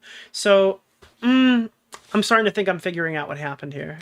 Every muscle in my body is like, go do something else. Go do something else. Don't continue to relive these moments. But I'm like halfway through this, and I've never made it this far into recording this video. I've made it like 45 minutes into recording this video, but I've never made it this far. So I'm just gonna fucking do this, and it's not gonna be perfect. And I probably sound manic. This is the best. Oh my God. Bo Blacks, Bobby moment, Bobby moment. Or crazy or whatever the fuck. Bobby. I'm just gonna keep going. I'm fucking mania. Dude, it's fucking mania. Oh, where's the clip, dude? Hold on. Gotta hit the Bobby. Hit the Bobby. There it is. Fuck. Scroll. I never questioned the mania! This, and it's not going to be perfect, and I probably sound manic or crazy or whatever the fuck, but I'm just going to keep going. And eventually someday when I just making sure everyone's awake. Achieve some level of closure, I will be able to talk about this hopefully in a way that's... Watch the first 30 seconds, Grizzly. Okay, I'll click this. 30 seconds. Let's see what it is. You're coming heated. Yeah. The reason we're using a temporary studio here and the reason you got a pat down and stuff like that is because we've received almost 40 emails and we've received many death threats from you over the course of the night. I was angry at you. Are you terrified? Yes, very frightened. Scared. You're a little... What the fuck? This guy sent multiple death threats and they set up a different studio to come meet him? What? Okay, you're afraid of me. You said one of the only conditions to film with me again was to literally hit me. Oh yeah, I wanted to slap you in the face. Yes. Put that in the thumbnail. We're going in cold, open-minded. We have no idea. Is this the Brent guy? What is going on? He's back? This is the Brent episode? Is this really Lolly? Down here, Brent. The man just arrived. Don't have any weapon. They got a fucking cop patting him down at the door. Dude, they're acting like he's a wounded animal. They had fucking security on at the door. This is unreal. I'm actually completely fucking stunned. The man of the hour. Thank you for the 5 gifted. There's the boy, the golden boy. I really like it. Why? What are you doing? I like that promo I saw on the Insta. Yeah? Yeah, you're Dirty money? Right. But wait, when is he gonna meet fucking Chrysler, dude? Where's Chrysler? How fancy. Welcome back. Now, you'll notice a couple things off the bat here. Wait, where's the fucking Chrysler guy? Why? I'm not seeing any. Where's the camera time for Mr. Chrysler? Where is he? I'm only seeing this Caleb Hammer fellow. Where's the other dude? Because the guy's acting like he's the co-host of this show. Where's the guy?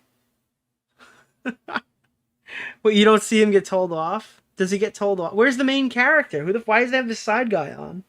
You should react to both episodes. Where's the protagonist? Dude, this is so fucking cringe. It's like they won't even put on this guy. So I don't remember his name. Deeply world fucking riveting. People aren't going to understand that. They don't understand like the level of fear and fight or flight that I experience on a day-to-day as a result of this situation. They don't get it. Cool, this shit with Brink goes down. George Camel is coming into town. This guy is such a fucking pathetic wretch. Holy shit, dude. You have trauma for the guests that have trauma. George Camel's coming into town to collaborate with Caleb Hammer. Oh my God, sound the alarm. George Camel, the TikTok Gen Z peeling side of Dave Ramsey, is coming to Hammer Studios, Hammer Media. What the fuck is the fucking building called? I don't fucking remember. Hammer time! So, George Camel is coming to film something with Caleb Hammer. Caleb Hammer says, oh my God, I have an idea. The last time that by co-auditing him with Graham Stephan, that was kind of fun. Let's do the same thing. No, you ready for a co-audit? This time, you know, again, I'm offered, you know, it's like, hey, I can consent. Hey, I hated this the last time, so maybe this time I'll have a spine. That's right. I don't have to consent, but I'm thinking to myself, like, you know, I really heavily consider it. Right? Oh my God, dude. Fuck this guy. Fuck this guy so much, dude. I heavily consider it this time because now I'm disillusioned. Oh, you've been groomed into doing it now. Oh man, what a poor baby. Watched Caleb Hammer take these people apart every single fucking day. I had to go on there and look like a fucking loser for the penance and the harm I've put others through as they have watched this Caleb Hammer show as well. I put so many people in harm's way to put them on Caleb's show that I felt compelled to have to go through this again. It was my fucking purpose, dude. I was dying on the cross for these people. Day of my life for the past like 8 months. So I'm thinking to myself, okay, fuck me. Like, am I going to subject myself to this again? Right? My finances were in a much, much better position. But at the same time, like the emotional fallout that happened to me from coming on that show the first time was so fucking crazy. It was just so difficult to explain to anybody. The way that you feel naked in front of everyone is so strange. I'm thinking, dude, what did they make you wear in the thumbnail, dude? Holy shit! Did they strip this guy naked and cover him in fucking tar and feathers? What did they do to him? Thinking to myself, okay, like, I'm supposed to do this again. Everybody in the audience was like, oh, I can't wait for Noah's follow-up. Please watch the first 30 seconds. Grizzly, can you get me the timestamp? After a very, very long time where I'm like, no, I don't think this is a good idea, I eventually sit on... And by the way, you just know that he's lying here. You just know he's like, oh, this is my big opportunity. I could be on the main show. On it, and I chew on it enough where I'm like, okay, fuck it. You're a fucking animal for their entertainment. That's all you are. Let's go. Like, I've seen this guy take people apart. He got covered in peanut butter? That'd be so funny. I am this guy's fucking special sauce, right? Yeah, dude, you're a special sauce, all right. You actually want some of Dave Ramsey's special sauce, I've heard. Like, I know this motherfucker and how he argues better than he does, right? So, like, let's go. Wait, you thought you were going to debate Caleb Hammer and win on the show? Like you were a disgruntled current employee who was going to kick his ass? Holy fuck, this guy's an actual idiot. Be the wall, right? Like, I know. I've seen behind the curtain. Dude, who knows Caleb Hammer's show better than me? I'm behind the curtain. I know exactly how I can beat him. Gets mauled, cries. So I roll up to audit number 2. You know, again, I barely slept the night before. I've been preparing. Dude, I prepared the whole night to do a financial audit with fucking... Dude, you know how you win the financial audit? You tell them that you're not being paid enough at your job, and you look like a fucking loser who's barely hanging on, and then he has to give you a raise because it would look bad on him specifically if you're barely hanging on and can hardly afford your apartment. That's the real glitch here. The real way to fucking win against Caleb Hammer as his employee or whatever is to turtle. For weeks, right? I've been preparing the week beforehand, like running like scenarios where I'm like, okay, he's probably going to do this, and then I should probably go like this. I moved here for my job. The rent is too high. I don't really know if I can handle this anymore. I'm working 80 hours a week, and my boss is only paying me for 40. Like, that's how you win against Caleb Hammer. You look like as big of a pussy as humanly possible, and they might actually, like, that might actually get you a raise. Because I don't want to be humiliated again, right? The first time I went in, you know, very like green-eyed, right? Green-eyed, bushy-tailed, you know, and I remember the comments being like, oh, this guy's fucking nervous and talking too much and whatever. And so the second time I go in like this. Hi, welcome. Welcome to the show. Yeah, these are my finances. Go ahead and dig through them. Yep. Whatever, we do the audit. I'm embarrassed to do the audit because, like, you know, during that month, I was spending so much money. I was not going into debt. I was not using debt at that time, right? But I was spending so much money trying to cope mentally with the... Oh, no. Wait, he goes into the audit and I was just blowing money. I was making an incredible amount of... Oh, my God, dude. Wait, is he trying to justify why he looked like a loser in the audit? That he was depression spending because of all the trauma from work? Oh, Jesus Christ, dude. Money, and then I was blowing just as much, trying to live with myself. And so that was kind of like why I was ashamed to do the follow-up. Towards the beginning, I explained the emotional fallout from doing the show the first time, right? I explained how difficult it was for me. I explained like what it was like to read the comments, and I explained how much respect I have for each of the people that do decide to come on Financial Audit because it's fucking grueling. The entire audit was very passive-aggressive. Now, conveniently, all of that footage was removed, right? The parts where I talk about the emotional fallout from me going on the show the first time, as well as like all this other shit about... Eventually, about who? Days about after, I was sent the rough cut. Okay, Grizzly, let me see this shit right now. This is the intro. This is what he was seeing days after, dude. 41-year... No fucking way. Is this the video about... I'm Brent Davey. I'm 41. I'm based... Oh, no, that's Brent. Fuck Brent. I don't want to see Brent. I want to hear this guy. Of my conversation with George and Caleb, and all of those parts of the conversation were removed. The part where I talk about the emotional fallout was removed. The whole conversation was very strange, right? We do a stream after. Oh, so he's just like upset that he thought he won the conversation, came back, and they edited it to make him look stupid. Oh, this is the guy here. Let's see the intro to this. Thank you, Grizzly. My name's Noah. I'm 27. I'm based out of Austin. Dude, look at the title. Look at the title. You won't be surprised that I fired him? Oh my God, bro. Holy shit, this is lethal. Take advantage of NetSuite's free KPI checklist. Austin, Texas, and I'm an alcoholic. I'm on Financial Audit. This is Financial Audit. It was going to be a bit. I was going to do a bit. I'm going to try it again. Here we go. No bit this time. Not. You absolute... Should we that? We are keeping it. Oh. No, come on! That's the one, dude. All right. Sorry. Oh, wow. You We might have to turn on the mic. I know. You absolute... You manipulated and wormed your way into this company. Oh my God. Naughty little boy with your YouTube video, posting in Reddit, and making me add you to the short. Wait, he's Dogpack. You're actually fucking right. I was wrong. It's not Jake Weddle. It's a hybrid. It's Jake Weddle and Dogpack, dude. He posted to the subreddit to try to get a job and made a video to oh my God, bro. List of applicants. I know it sounds like you're mad, but I'm very proud that worked, and frankly astonished in many ways. What happened? Not at all. This dude, we put out an application call, and like 1,000 for a producer, junior producer. So many people applied, and I whittled it down to my top. You whittled it down, dude. He whittled it down. Dude, the YouTube drama script writers are insane. They need a raise. Unironically, more fucking better at their job than them. Holy shit, dude. They whittled it down. You weren't included on that. I just don't know why your application just didn't stand out. But then he posted a YouTube video of why Caleb Hammer ghosted me. I was like, what is this? Watched it, and I was like, you know what? This is actually a good style. It shows that. Wait a minute. This guy put up a red flag by making a video on why you were ghosted by Caleb Hammer. Whoa. Caleb, you're a fucking idiot, dude. You hired a guy who made a YouTube video about how...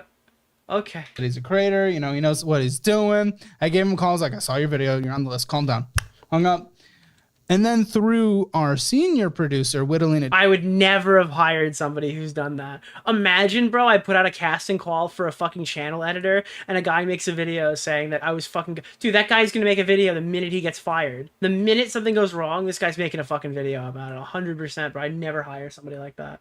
The thing is, you know, as a YouTuber, the worst thing that you could possibly hire? Another YouTuber. 100%. That's the worst thing you could fucking hire. Down to her like top 5 or 6. You continued up and up the list, up and up the list. And then we had the final round of interviews with all of us. And then, you know, there's a couple... YouTubers are all unstable, schizophrenic, and psychotic. You do not want to work with any of them. Left, you nailed your final interview. The other person bed, and then you got the job. And you've been pretty good within your first week. It's only been a week. I'll take pretty good. What did you do? Wait, this guy did 2 financial audits in 1 week? Wait, is this his first one? There's a couple left. You nailed your final interview. The other person... oh, no, this is his first one. I was wondering what his second one was. Okay, I was wondering if he did this twice in 1 week. That's insane, because the timeline does not add up. This is the first one, yeah. And then you got the job. And you've been pretty good within your first week. It's only been a week. I'll take... Wait, actually, you know what the funniest thing ever is? The exception to the rule would be AB thus far, because AB was hired because he made a YouTube video defending Ethan Klein. But in that case, it was a video defending Ethan Klein, not a video, like, you know, neutral or aggressive towards him, right?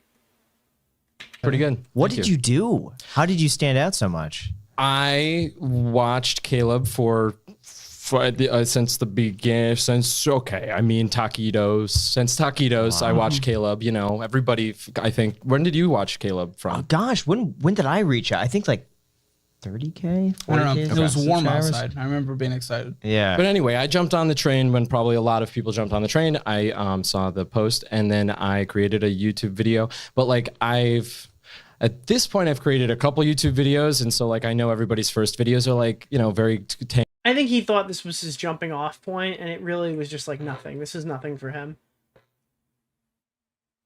Holy shit. Tame and calm, and they're like, hey, like, you know, hey, you know, I saw that you're doing this, and like, I really like it. All right, let's jump back. If he watched from the beginning, why didn't he know what it was about? I have absolutely no idea. Afterwards too. We do a stream afterwards too, and during the stream... This was his peak, he had nowhere to jump off from. Well, yeah, he didn't realize this would be the coolest thing that ever happened to him. There's a comment on the stream that's like, wow, it's so weird to see George around these people who are using such profanity, right? He would call the stream the Goon Squad, right?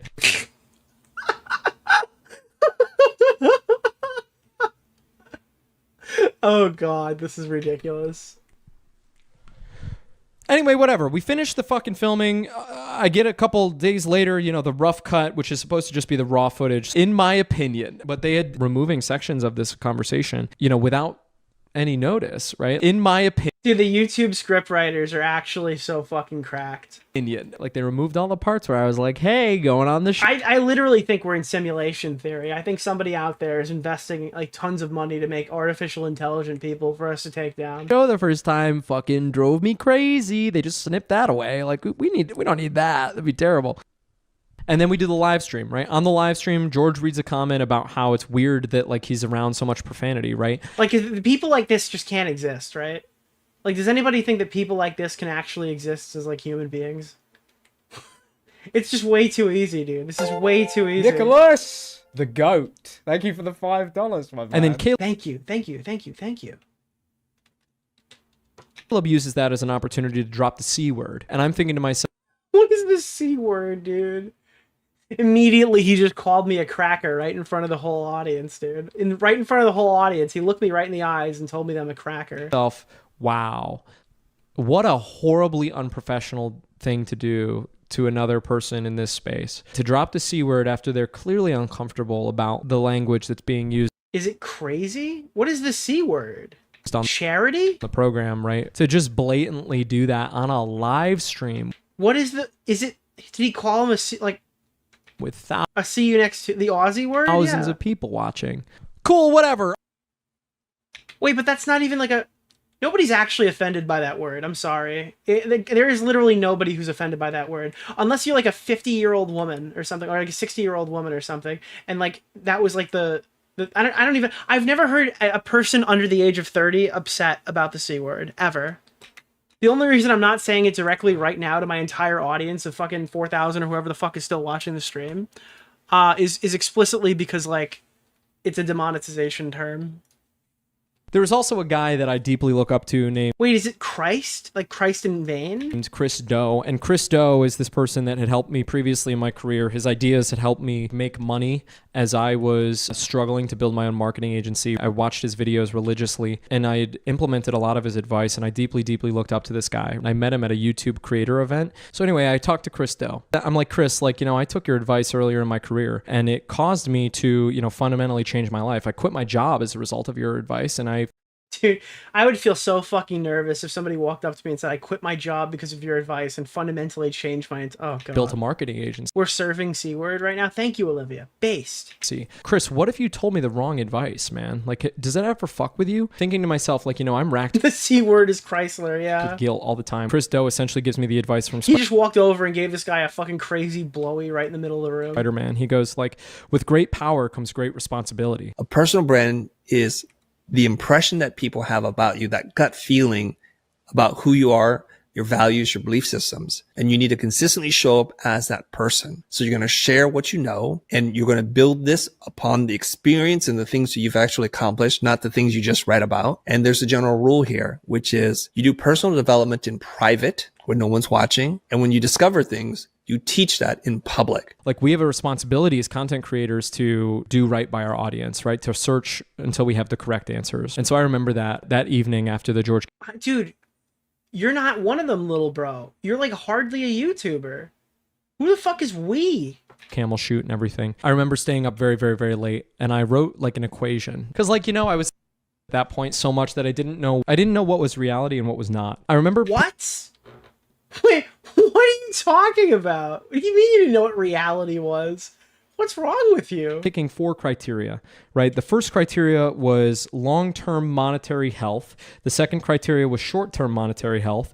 The third criteria was long-term reputation. And the fourth criteria was morally correct. Those were the 4 criteria in which... Bro, the fucking criteria should be this show will need to make money. That is the only reason you are employed, my good sir.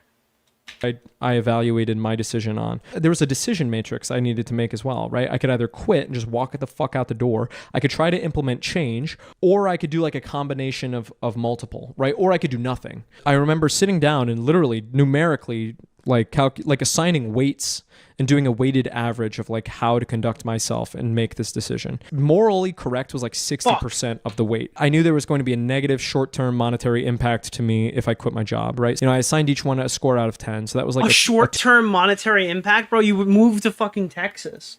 This guy is such a liar. Holy shit.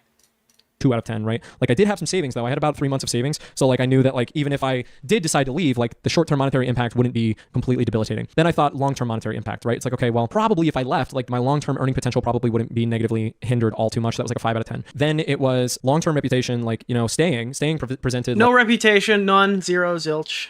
Like, and then morally correct. Are you going to watch the audit? I'm not going to watch his audit. Maybe I'll watch it next stream, but there's no way I'm doing 6 hours of this one guy. Ran these multiple scenarios, and what I ultimately came I could see myself doing it before I leave. If nothing breaks before Friday, I will watch this guy's audit. Was I needed to leave. Leaving was probably the best option. But then, if anything, this is probably going to be a part 2 stream, where half of it is the fucking third topic I planned tonight retroactively, and the other half is probably going to be this guy's audit, unless something breaks in the next 2 days. And I realized there was no marginal cost of trying to affect change on my way out the door, right? That's what I perceived at the time. I could tell administration, hey, you know, these changes need to be made, and just see what happens. So I do that. The next morning, I go to Robert, Caleb's business partner. People are like, well, why didn't you just talk to Caleb about these things? And it's like, well, I did talk to Caleb about these things for months and months and months and months and months and months and months. And so it just became this like dead end, right? And so instead I just talked to Robert. So I talked to Robert in the morning. I'm like, hey, Robert, like, I'm not going to have this conversation with you because it's being recorded by Caleb on the security camera, and I want to make sure that we can have a privileged moment between you and me. So instead we go for a walk around the facility, and I explain to Robert, I go, Robert, can you explain to me why you think some of the things that we're doing here are okay? And he goes, yeah, well, So he goes up and he confronts them saying that like everything we do here is immoral and horrible. And the guy's like, oh, okay, well, bye. You know, these three things are true about our operation and true about Caleb, meaning that all of the stuff that we're doing here is justified. I go, okay, cool. I listen to him for about 45 minutes, explain these three things, right? Then I give him instances where each one of those three things was blatantly violated by Caleb. You know, you're saying that it's okay that we did this because he didn't do this, but that's actually not true because I can point to the situation here. We had this conversation around the building. I then tell Robert, I go, Robert, have you seen the fucking raw shoot footage from Brent Davey? Because like I had Robert go and look for the source footage, right? Because that was obviously removed from the edit. So I go and I get the raw footage from Brandon, or I encourage Robert to go get that from Brandon, and Robert watches that footage. Robert then goes and he talks to Caleb for some time. And it's a normal day of work, right? So we all sit back down. Now, at this point, the editing team had finished editing the episode with Brent. They probably thought he was a risk and he was going to turncoat, which ultimately turned out to be the case, right? But I assume they thought that, like, they simply could not work with this guy anymore. It didn't really make sense to move forward with somebody who keeps questioning us. Davey. And so it's a Friday, I think. And so like over lunch, before the guest for that day is coming in, over lunch, we all sit down and we watch the Brent Davey edit. The Brent Davey video opens with, you know, this like joking caricature opening about how it's like a Smash Bros intro. It's framed as like a friendly rivalry. Throughout this conversation, you know, as Caleb systematically humiliates Brent over and over and over again with each t-shirt and whatever, I just look around the room and every single person in this room is smiling and laughing. And I realize like truly like the level of dehumanization that is going on, right? It's like this man that we're laughing at right now, and we're all sitting. What? I don't know. That sounds terrible. That's horrible. This is not what podcasting is. They're sitting around as Caleb is literally making fun of him for online views and money. And I'm furious. I'm sitting there staring daggers across from myself into another production person. And Robert stops the filming. Robert stops the filming. He realizes, Noah's like... Lewis McClung or this guy? Lewis no McClung. Pokey tonight? Lewis McClung. Shelbo's Disa P pointed. Unfortunately, Pokemon story died right before I started the stream because Lust removed all his videos. Having a fucking mental break because I'm right. Like, thank you guys for hitting the goal. Whoop. I watched something fucking horrible go down, and I'm fucking tweaking.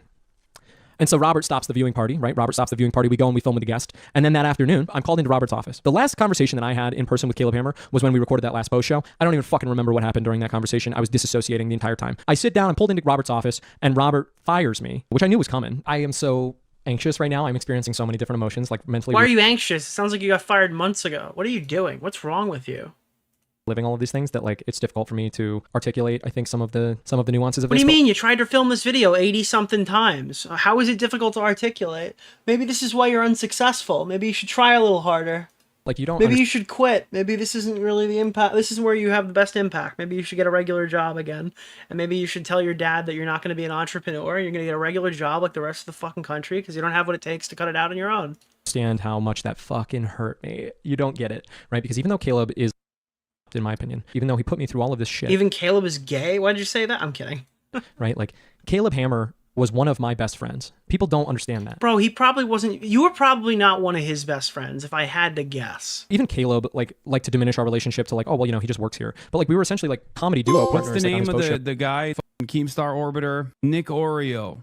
Mr. Oreo. Can't wait for Papaget to make you kiss this guy. Holy shit. We had a very, very like, it was strange for sure, but like, I don't think Caleb is very close to very many people, and I'm not super close to very many people either. We were buddies, right? We were fucking good buddies. I feel like if I asked Caleb Hammer this, and I don't know him, I feel like he would give me a different answer as to how close you were. And I talk about too, like the fawning thing. Like I used to joke on the show all the time that Caleb was my dad. That was a joke that I would tell all. Uh-huh. So you're saying you fawned over Caleb. Okay. The time, you know, even jokingly referring to somebody as your father, there was a closeness between us that was implicit to me and very important to me. Dude, wait, I can't believe it. This guy was done with his dad and he got a new dad, and then his new dad also abandoned him. This guy's got crazy daddy issues. This is nuts. On the show all the time that Caleb was my dad. That was a joke that I would tell all the time. You know, even jokingly referring to somebody as your father, there was a closeness between us that was implicit to me and very important to me. His brain is like malfunctioning right in front of us right now. This is so embarrassing. He's about to oh my god, he's gonna cry. He's gonna cry. Holy shit, this is great. Please cry. I want to see some tears. Come on, drip them off your eyes. And then to be fired, you know, to be fired. He's ulting. He's hitting it. We have not seen a guy hit an ult in a really long time, dude. Holy shit. Wait, dude, hold on. Wait. Whoa, we gotta get this up. Whoa. Hold on. Here it is, dude. Holy shit. Wow. It's a joke that I would tell all the time. You know, even jokingly referring to somebody as your father, there was a closeness between us that was implicit to me and very important to me. He started talking about his dad, and then he immediately burst into tears. Oh, no. Dude. And then to be fired, to be fired by to not even be fired by that person, right? To have him have his buddy do the dirty work, right? Of firing me. Oh So my anyway, god, I get home. what a fucking loser, dude. Please don't fucking make me look like a loser, dude. I hear some really embarrassing shit about me, dude. Please don't make fun of me with it. And as I'm being fired, Aftermath. Dude, I still don't understand what Caleb did wrong. Robert, he proposes this idea to me that they'll pay me if I sign their... Oh, they'll pay you a shitload of undisclosed money? That's crazy, dude. I can't believe they'll pay you $1. Thank you. There's a KFC in Fuck yeah, bro. Thank you. This guy reminds me of Buntry King with the way that he forces a smile the same way Bunty would force a laugh. This guy reminds me of every person who's been a loser online ever melded into one. Severance agreement. It's an NDA that... What he did wrong was firing him. That sounds like the entire problem. No, what he did wrong was hiring him. He's just not ready to hear it. And so, the deal is put on the table of sign this deal, get paid your... and get... Dude, this guy can't tell us anything about this. He's like, hey guys, I wanted to put out this video right now to really explain everything. So anyways, I've censored the entire fucking thing and I'm not going to give you any information. But then I'm going to cry about my relationship with my dad. And then I'm going to cry about my relationship with my new dad. And then I'm going to explain to you why you should never hire me and why the places who had me were right to fire me. And then I'm going to explain to you about how I was complicit in every single bad thing that I saw. And then I gained empathy when I realized I was potentially recorded by a crazy person we let into the studio.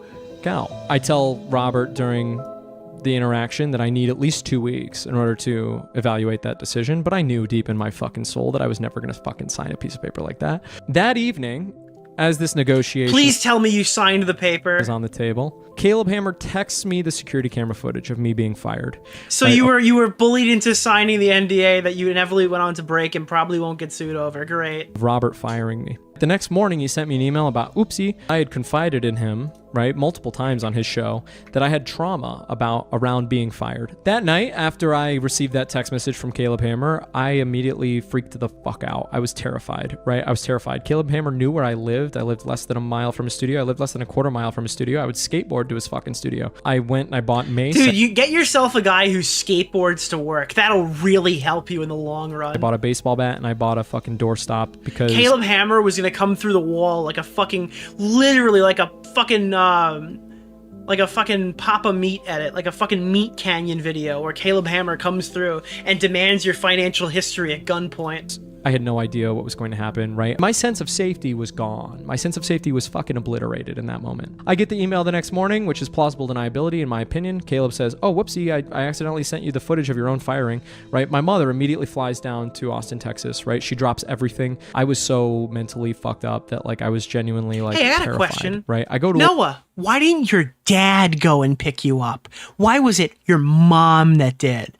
Was your dad like, I told you that Caleb Hammer shit wasn't gonna work out. Our son's a failure. I built AT&T from a wee lad. Lawyer, and I essentially decide this. I decide I'm not signing anything, and I essentially propose this to them. I propose a mutual peace treaty because if Caleb... Well, to be fair, at least he's not as bad as Jake Weddle's dad. Told the story definitively about my departure from that company, I knew I was going to spend so much time rewriting the public narrative that I couldn't have that, right? So I'm like, look, if you talk about this at all, then I will talk about this too. I will agree to not talk about this situation if you agree to not mention me. And they go for that. But then he changed the title to I fired this guy, right? Is that what happened? That's the reason? Which is great. That buys me time. That said, it also makes me walk on eggshells for the next 6 months of my life, right? If dude, you don't talk- it made me walk on eggshells. In the videos that I don't post, I almost said something. In the horrible videos nobody watches, dude. Won't talk about you. That's the armistice that we have for multiple months. My mom flies down. I'm fucking terrified. We take all my shit. We sell most of it, right? I literally lose thousands of dollars in value of my shit just because I'm get me the fuck home, right? I sell all my shit because I'm fucking terrified. Because you're a fucking loser. Holy shit, dude. You sold all your shit at a loss to leave because you were a fucking crybaby bitch. Holy shit, bro. Holy fuck. How did Caleb Hammer do this to me? People don't understand that, like, I genuinely feared for my safety. And you can make fun of me of that. Like, I don't care. But, like, I'm going to make fun of you for that. It's very funny. It is very funny. I'm glad you cut this out and put this in the front of the video so you could front load it with how much of a fucking moron you are. Genuinely to my core was like, bro, this it's fucking it's 1 a.m. right now. I have no empathy left, dude. I am not iDubbbz. man is powerful, so get me the fuck home. And in less than a week, I sell all my shit, and we drive from Austin, Texas, back to New York. The drive is about 22 hours or something. You know, if you have no traffic, and we had traffic. I did this in 2 days, right? I was so scared that we shoved all of my shit in my car after selling what we could, and we fucked. Dude, they thought Caleb Hammer was gonna fucking murder him in his house, so he fucking fire sold everything and then drove all the way home. Okay. Fucking haul ass back to Syracuse in 2 days. I drove, of the 22 hours, I think I drove like 18 of them or 17 of them by myself, and my mom did. What do you think, Caleb Hammer's gonna have you assassinated? What other shit did you see when you were working at his office? How many other people did he kill after they left? Apparently this guy's collecting bodies like he's a cartel. A little bit of the relief. And suddenly I'm back home.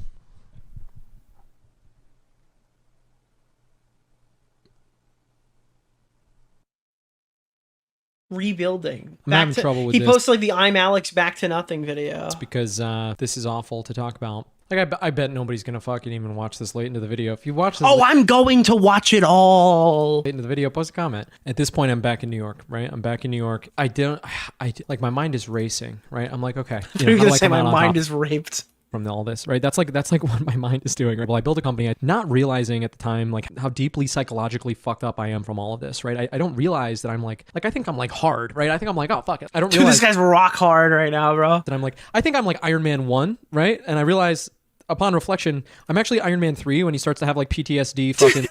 I'm like, this is like my favorite Marvel movie, dude.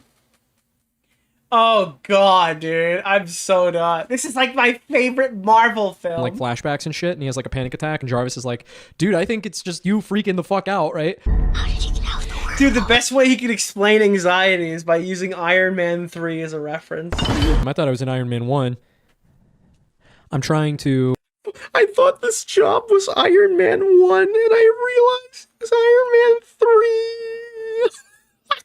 I hate him so much. Talk to my old friends. Dude, this is not a good look for his hairline. Reconnect with my old friends. I go social media dark. I'm just trying to be a person again. My first goal is to get out of my parents' house, and I'm like, okay, we have this building. It's like a small cottage. We have this in our family, but like it was kind of falling apart. There was some shit that needed to be done, some work that needed to be done on it. And I'm like, okay, let's crawl. How can I make forward progress in my life? Let's get the fuck out of mom and dad's house. I'll go fix up this place. And I did that. My dad helped a ton. So suddenly I have like a place where I can like be alone with my thoughts, right? Which is so wonderful. I know I need money, so I'm confused. Did he say he's living in a shed? I just missed something. Is he living in a shed? I get 2 bartending jobs, and I'm serving drinks as a bartender eventually. As I start to go through my daily life, he's living in the Iron Man 3 shed in a cottage. Cracks, right? I notice certain cracks within me, right? My buddy has a bachelor party, and I go to the bachelor party, and there's like a minor conflict, and like, oh, what? Holy shit!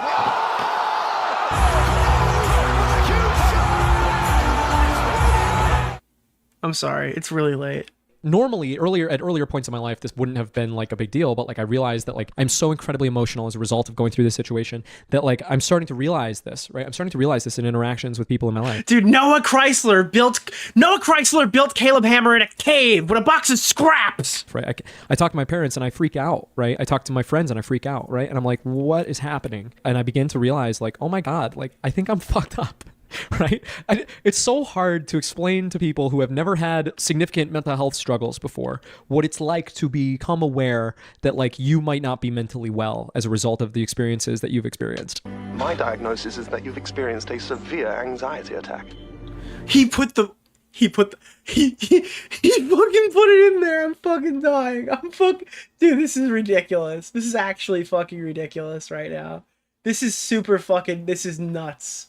He actually fucking put the Marvel footage in the fucking video. I'm done, dude. I'm done. I can't wait to go on vacation. I actually can't fucking wait to go on vacation.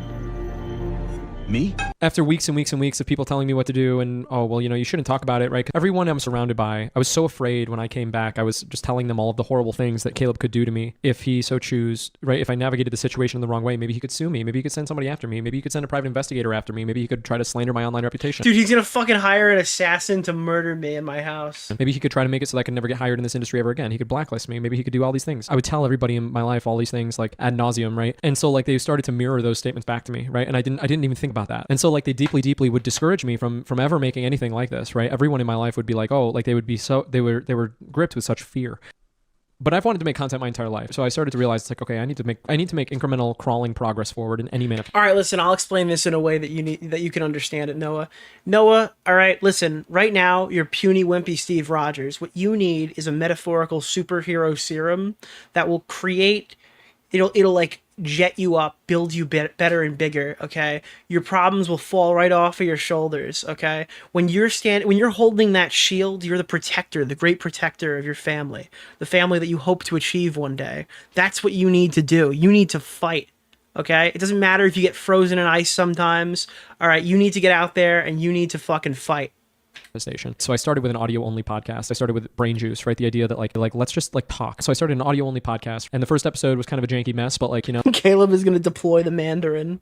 It's essentially me saying like, hey, like I'm gonna figure this out. It's essentially me throwing down the gauntlet of like, I'm gonna figure Nick, you're telling him to do drugs, essentially. Yeah, you think that he should hit the gym and take steroids? I guess that's a good way to read into it. Yeah, figure out how to do this. And that's what that first episode is supposed to be. And in every subsequent thing, like what I realized eventually was that like I was trying to like put my psyche back together. I was trying to put back together an identity, because in one moment, as soon as Robert fired me from that company, my identity had shattered. For some reason, as I was like making stuff, like I felt compelled. I was experiencing so many intense emotions. This whole situation made me deal with like years and years and years of repressed trauma. I started a series called My Failure Resume, where I would go through my past projects and I would talk about how the deeply ingrained shame and embarrassment that I felt from each one. Have you ever considered making uplifting content that you actually enjoy instead of sitting there reveling in your defeat? Of them. And as I unpacked that My Failure Resume, shame and embarrassment, sounds like you've got quite a lot to discuss. I went back and I made a few apologies, and I went back and I corrected my own record, right? I wanted to make sure that the public saw me for what I actually was. I wanted people a fucking loser, a pathetic little rodent. Understand like, oh, like this is like a fucking builder, right? This person is like compulsively building these things, because it drove me insane. They thought that Caleb was my savior. It's like, Caleb Hammer is not my savior. I am fucking crazy. Caleb Hammer is probably the only reason you weren't fucking homeless sooner.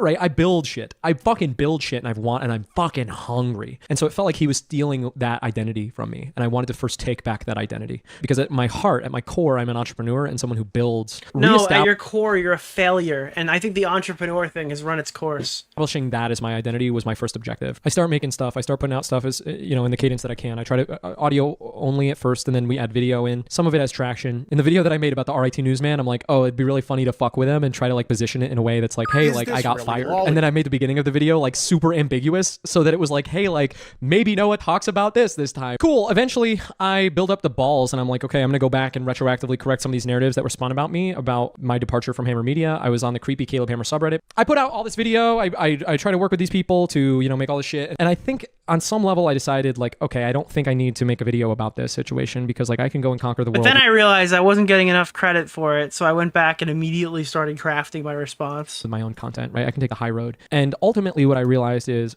what I've been trying to do is make a vlog. And in creating the first episode of the vlog, the original name of my channel was Noah Chrysler TV. This vlog is going to be the relaunch of Noah Chrysler TV. And on television shows, you're going to build up your channel off of like, hey, this is why I'm a pathetic loser who got rightfully fired from Caleb Hammer. I mean, that's an interesting angle, I guess. So the pilot episodes are always like, where are we starting? Where does the story start? In Community, the story starts with Jeff Winger, being demoted from a lawyer. He was disbarred, and now he's going to community college, right? That's the beginning of his story, right? That backstory is very important to the premise. Whoever that is, it's not you. Community. I created the first episode of Noah Chrysler TV with that mindset, right? It's like, what's the backstory that leads up to this, right? And so I recorded this very deeply angry monologue in the woods. And as I'm cutting it, I'm just realizing like this is not usable. Like this is not gonna. I'm not gonna come across in the ways like I need to be meticulous with this, and I can't be meticulous with this because like I can't make it both meticulous but also entertaining. So eventually you will probably see that episode. But this is why I'm making this video, is because I realized I just needed to communicate as much of this information. Thank you. Appreciate it. Thank you for the $5 before giving you that context. Reclaiming my story. Dude, what? This guy literally is like, he thinks that Caleb Hammer assaulted him. I don't know what. Oh, dude, I think he was afraid Caleb Hammer was going to come and assault him. Breaking his promise to not talk about you. This his is my truth. Can I Like, say what something the to you, Nick? fuck are you talking really like about? My story gaining traction on Reddit, your intervention with facts, timeline, and receipts. You know, I send Caleb's team a message. I'm going to go correct these old false narratives about me over on Reddit that your audience, they're all spreading speculation. So I jump into those threads and I clarify. Before I did that, I'm heavily paraphrasing. Then explain it more. Sent communications to Caleb Hammer and his team. I'm like, look, I will not tolerate false narratives being spread about me. Nicholas, the goat. I will not tolerate false narratives. Situation. It is one of the most traumatic situations of my fucking life. I go take the Reddit after that and I correct the record. 2 days later, Caleb jumps into a Reddit thread and if you look back. I got this. He left it in. This guy's 36. Oh no. Look at my content since the start of making, since the relaunch of my channel. I love the schizo edits. Yeah, like, this is insane. This is crazy. There are seeds sown through all of my content about this situation. Dude, please go back and watch all my shit videos. You might get a little lick of Caleb's balls. Talking about past traumatic situations from my life. I'm talking about other stuff, but I'm talking about that in the wake of this situation, this fucking mental nuclear bomb that I went through. The last video that I posted to this channel, it's supposed to be a dream sequence, right? Where it's supposed to be about like, hey, like imagine this idea that like you could wake up, become self-aware in your own life as if you're in a lucid dream. You could make an application video that gets you sent halfway across the country so that you can go and fucking work on a show that's seen by Oh, dude, dude, you should write for Marvel. You're really good at this. Dude, you should write the sequel to The Acolyte. Millions of people. You could lucid dream in your own life, take control of your own life and fucking write reality, right? But then what if that lucid dream becomes a waking nightmare? What if you get caught in a web that you didn't see? People cry, dude. He cut a frame in of him crying. That's amazing. Chaser. People are gonna call me all sorts of fucking horrible, fucked up shit. But like, look, here's the facts of that. I've been making content for over 10 years. I am not a successful content creator. I don't have a I know critical mass of audience. I don't have critical mass of people that support me. And you know what? This video will probably be one of the most viewed things I've ever made in my entire fucking life. And you know what? People are gonna be like, well, you know what? He's only attacking Caleb because whatever. And you know what? That's not true. That said, I've been trying to become a content creator for the past decade, and I'm fully aware. I failed at it. I'm trying to make things systematically and produce things at a regular cadence, but I have a attention deficit disorder, and so it makes execution of those things very difficult, right? I'm working with a team of people right now that is very, very successful and like really good and experienced at what they're doing to try to help me build a content creation Wait, mechanism. he made a video 9 days ago about this course. I got the job and it wasn't what I thought 3 minutes ago? What is happening? What's going on? Hold on. All right, we're going back. This is the second video he's made about the machine. this. I'm collaborating with people nowadays that like, you know, would have blown my mind 2 years ago, which is fucking awesome. But like that said, like this is very, very, very early, right? And I fucking bust my dick off trying to make amazing shit, but it gets a couple hundred views here and there. So like, because your content is shit, you're not good at this, and you should quit. You should like literally leave and get a regular job and stop trying to be a fucking entrepreneur to please your fucking dad. Get it? But like, I want this really, really fucking bad. I want this so You're not gonna get it. much that I tried to make it happen for him, right? I tried to make my own little Oh, you tried to make Caleb Hammer? Look at you. Wow. microcosm of a career from his machine, and it left me broken and fucked up, right? And so now I'm just going to try to do it on my own, right? And that's probably going to come with slower growth. It's probably going to come with less resources. It's probably going to come with more pain and more stumbling. But you know what? At least it's going to be mine. So if you're interested in that, I hope that you watch my future shit. I hope you dig back through my other past shit, right? Because all of it is, in my opinion, pretty interesting. I will someday release this vlog that I've been working on. I have 2 shows, one called Brain Juice, which is a solo podcast, and then I have another show called Chasing Dragons. What is a solo podcast? An OBS Discord recording? Like, what does a solo podcast currently entail? What's the difference between that and your regular video? Which is about entrepreneurship and shit. My point is that I'm trying to make content. For the past 6 or so months, I've tried to put this behind me. I never wanted to make this video. Brain juice? Interesting.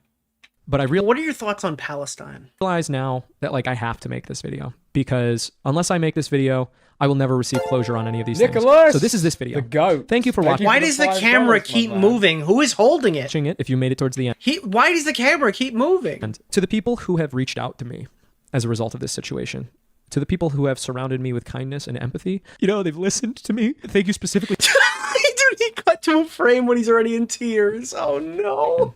To the people who have surrounded me with kindness and empathy, you know, they've listened to me. To this situation. He got to a frame when he's already exploded. This guy's literally blammed all over the wall. To the people who have surrounded me with kindness and empathy, you know, they've listened to me. Thank you specifically to Emily. Emily, thank you so much for getting it. Thank you to my cousin Brandon for being here. Thank you gonna shout out my cousin Brandon. The fucking beginning of this shit. Let's go, Brandon. Taking my parents. My parents have been through hell and back. My parents have been through hell and back. They don't know how to handle this. They don't know how to handle any of this shit, right? They think I'm crazy. Oh my god, oh my god, oh my god, oh my god. Oh, they think I'm crazy. They think I'm unhinged, but they don't know if it's fucking Caleb Hammer's fault. All right, I tried to tell Caleb that I was the star of the show. I tried to tell him that the reason why he was successful, it was because of me. Don't want me to get sued, but they recognize that, like, on some level I need to speak about this in some way, and so they've been so supportive and encouraging, and I love them so much. So thank you guys. To my editors who are working for too little money, you know, thank you so much. I owe you guys so much, and I'm so sorry that I couldn't pay you more money, but I don't have any. And lastly, thank you to the people who have been... I tried to tell them.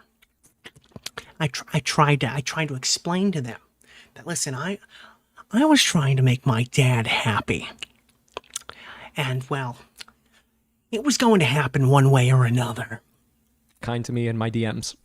It's so wonderful to connect with you guys. You know, people who like genuinely seem to actually fucking give a shit about me in my life. Those people are awesome. So thank you for that. I'm gonna turn this off now.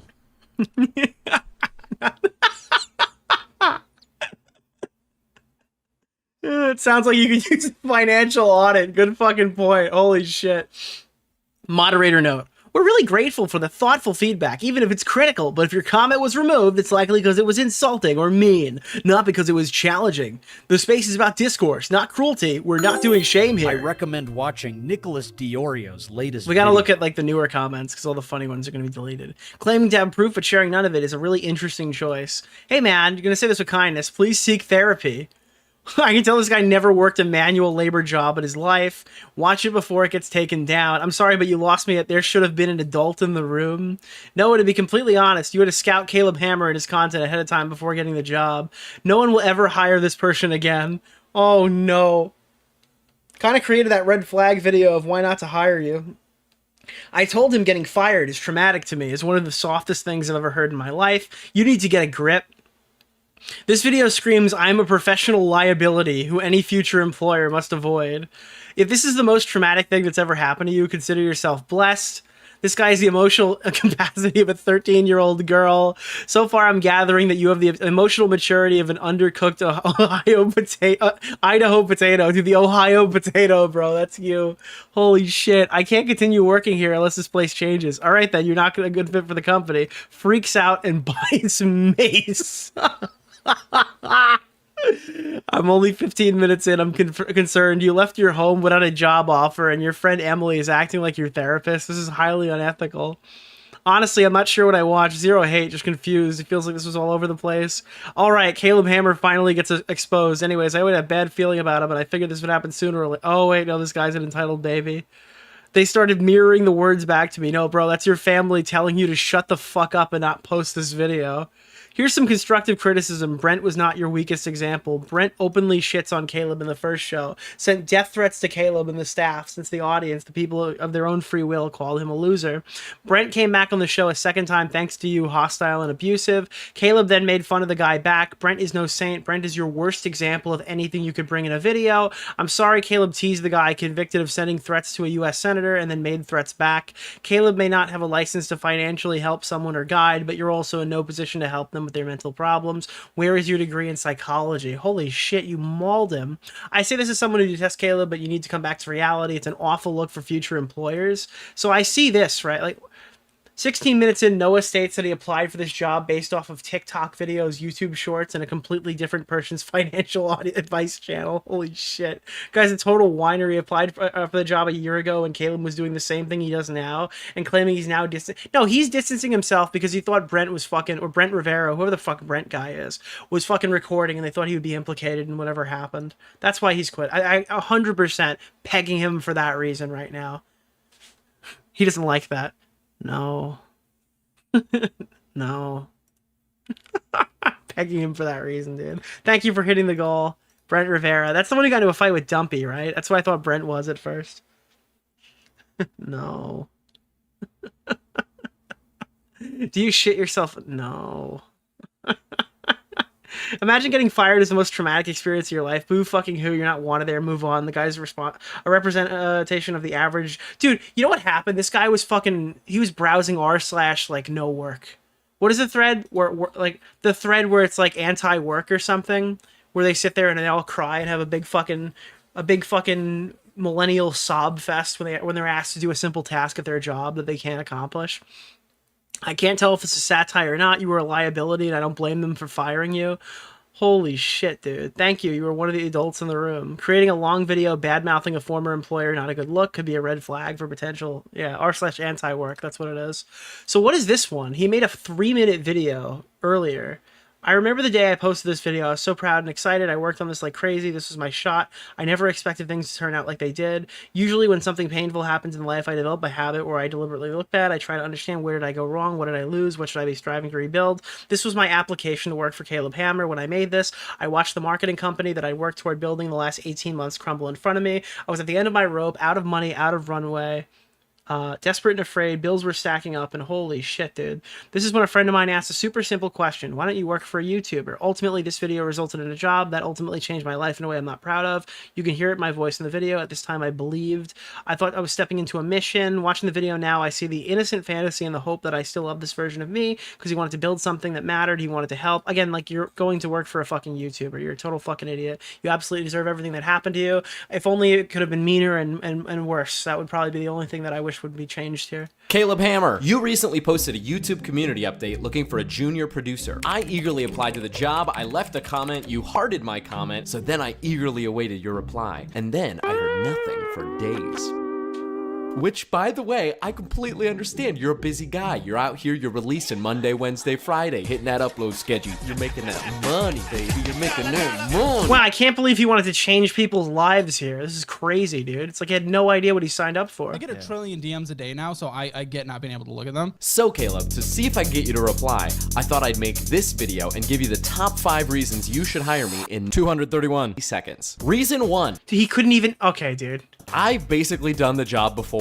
I did 2 projects that are very similar to financial audit. The first one is a podcast that got fired from both of them and fired from your show. I got the trifecta, the hat trick, some call it. I hosted called Life Story. And the second one is a legal podcast that I produced called Let's Talk About Death and Taxes. And for both of those, I did a ton of production and I handled casting and booking of all of the guests. I reached out to people, I did guest intake with Google Forms, and I created an entire workflow for people to apply and then be on the show. I would select the best guests for the shows that we were making so that we could have the most informative and the most entertaining episodes. And from your post, it seems like that's exactly what you're looking for, and I know I can nail that because I've done it before. How many inquiries do you get every day of people who want to be on the show?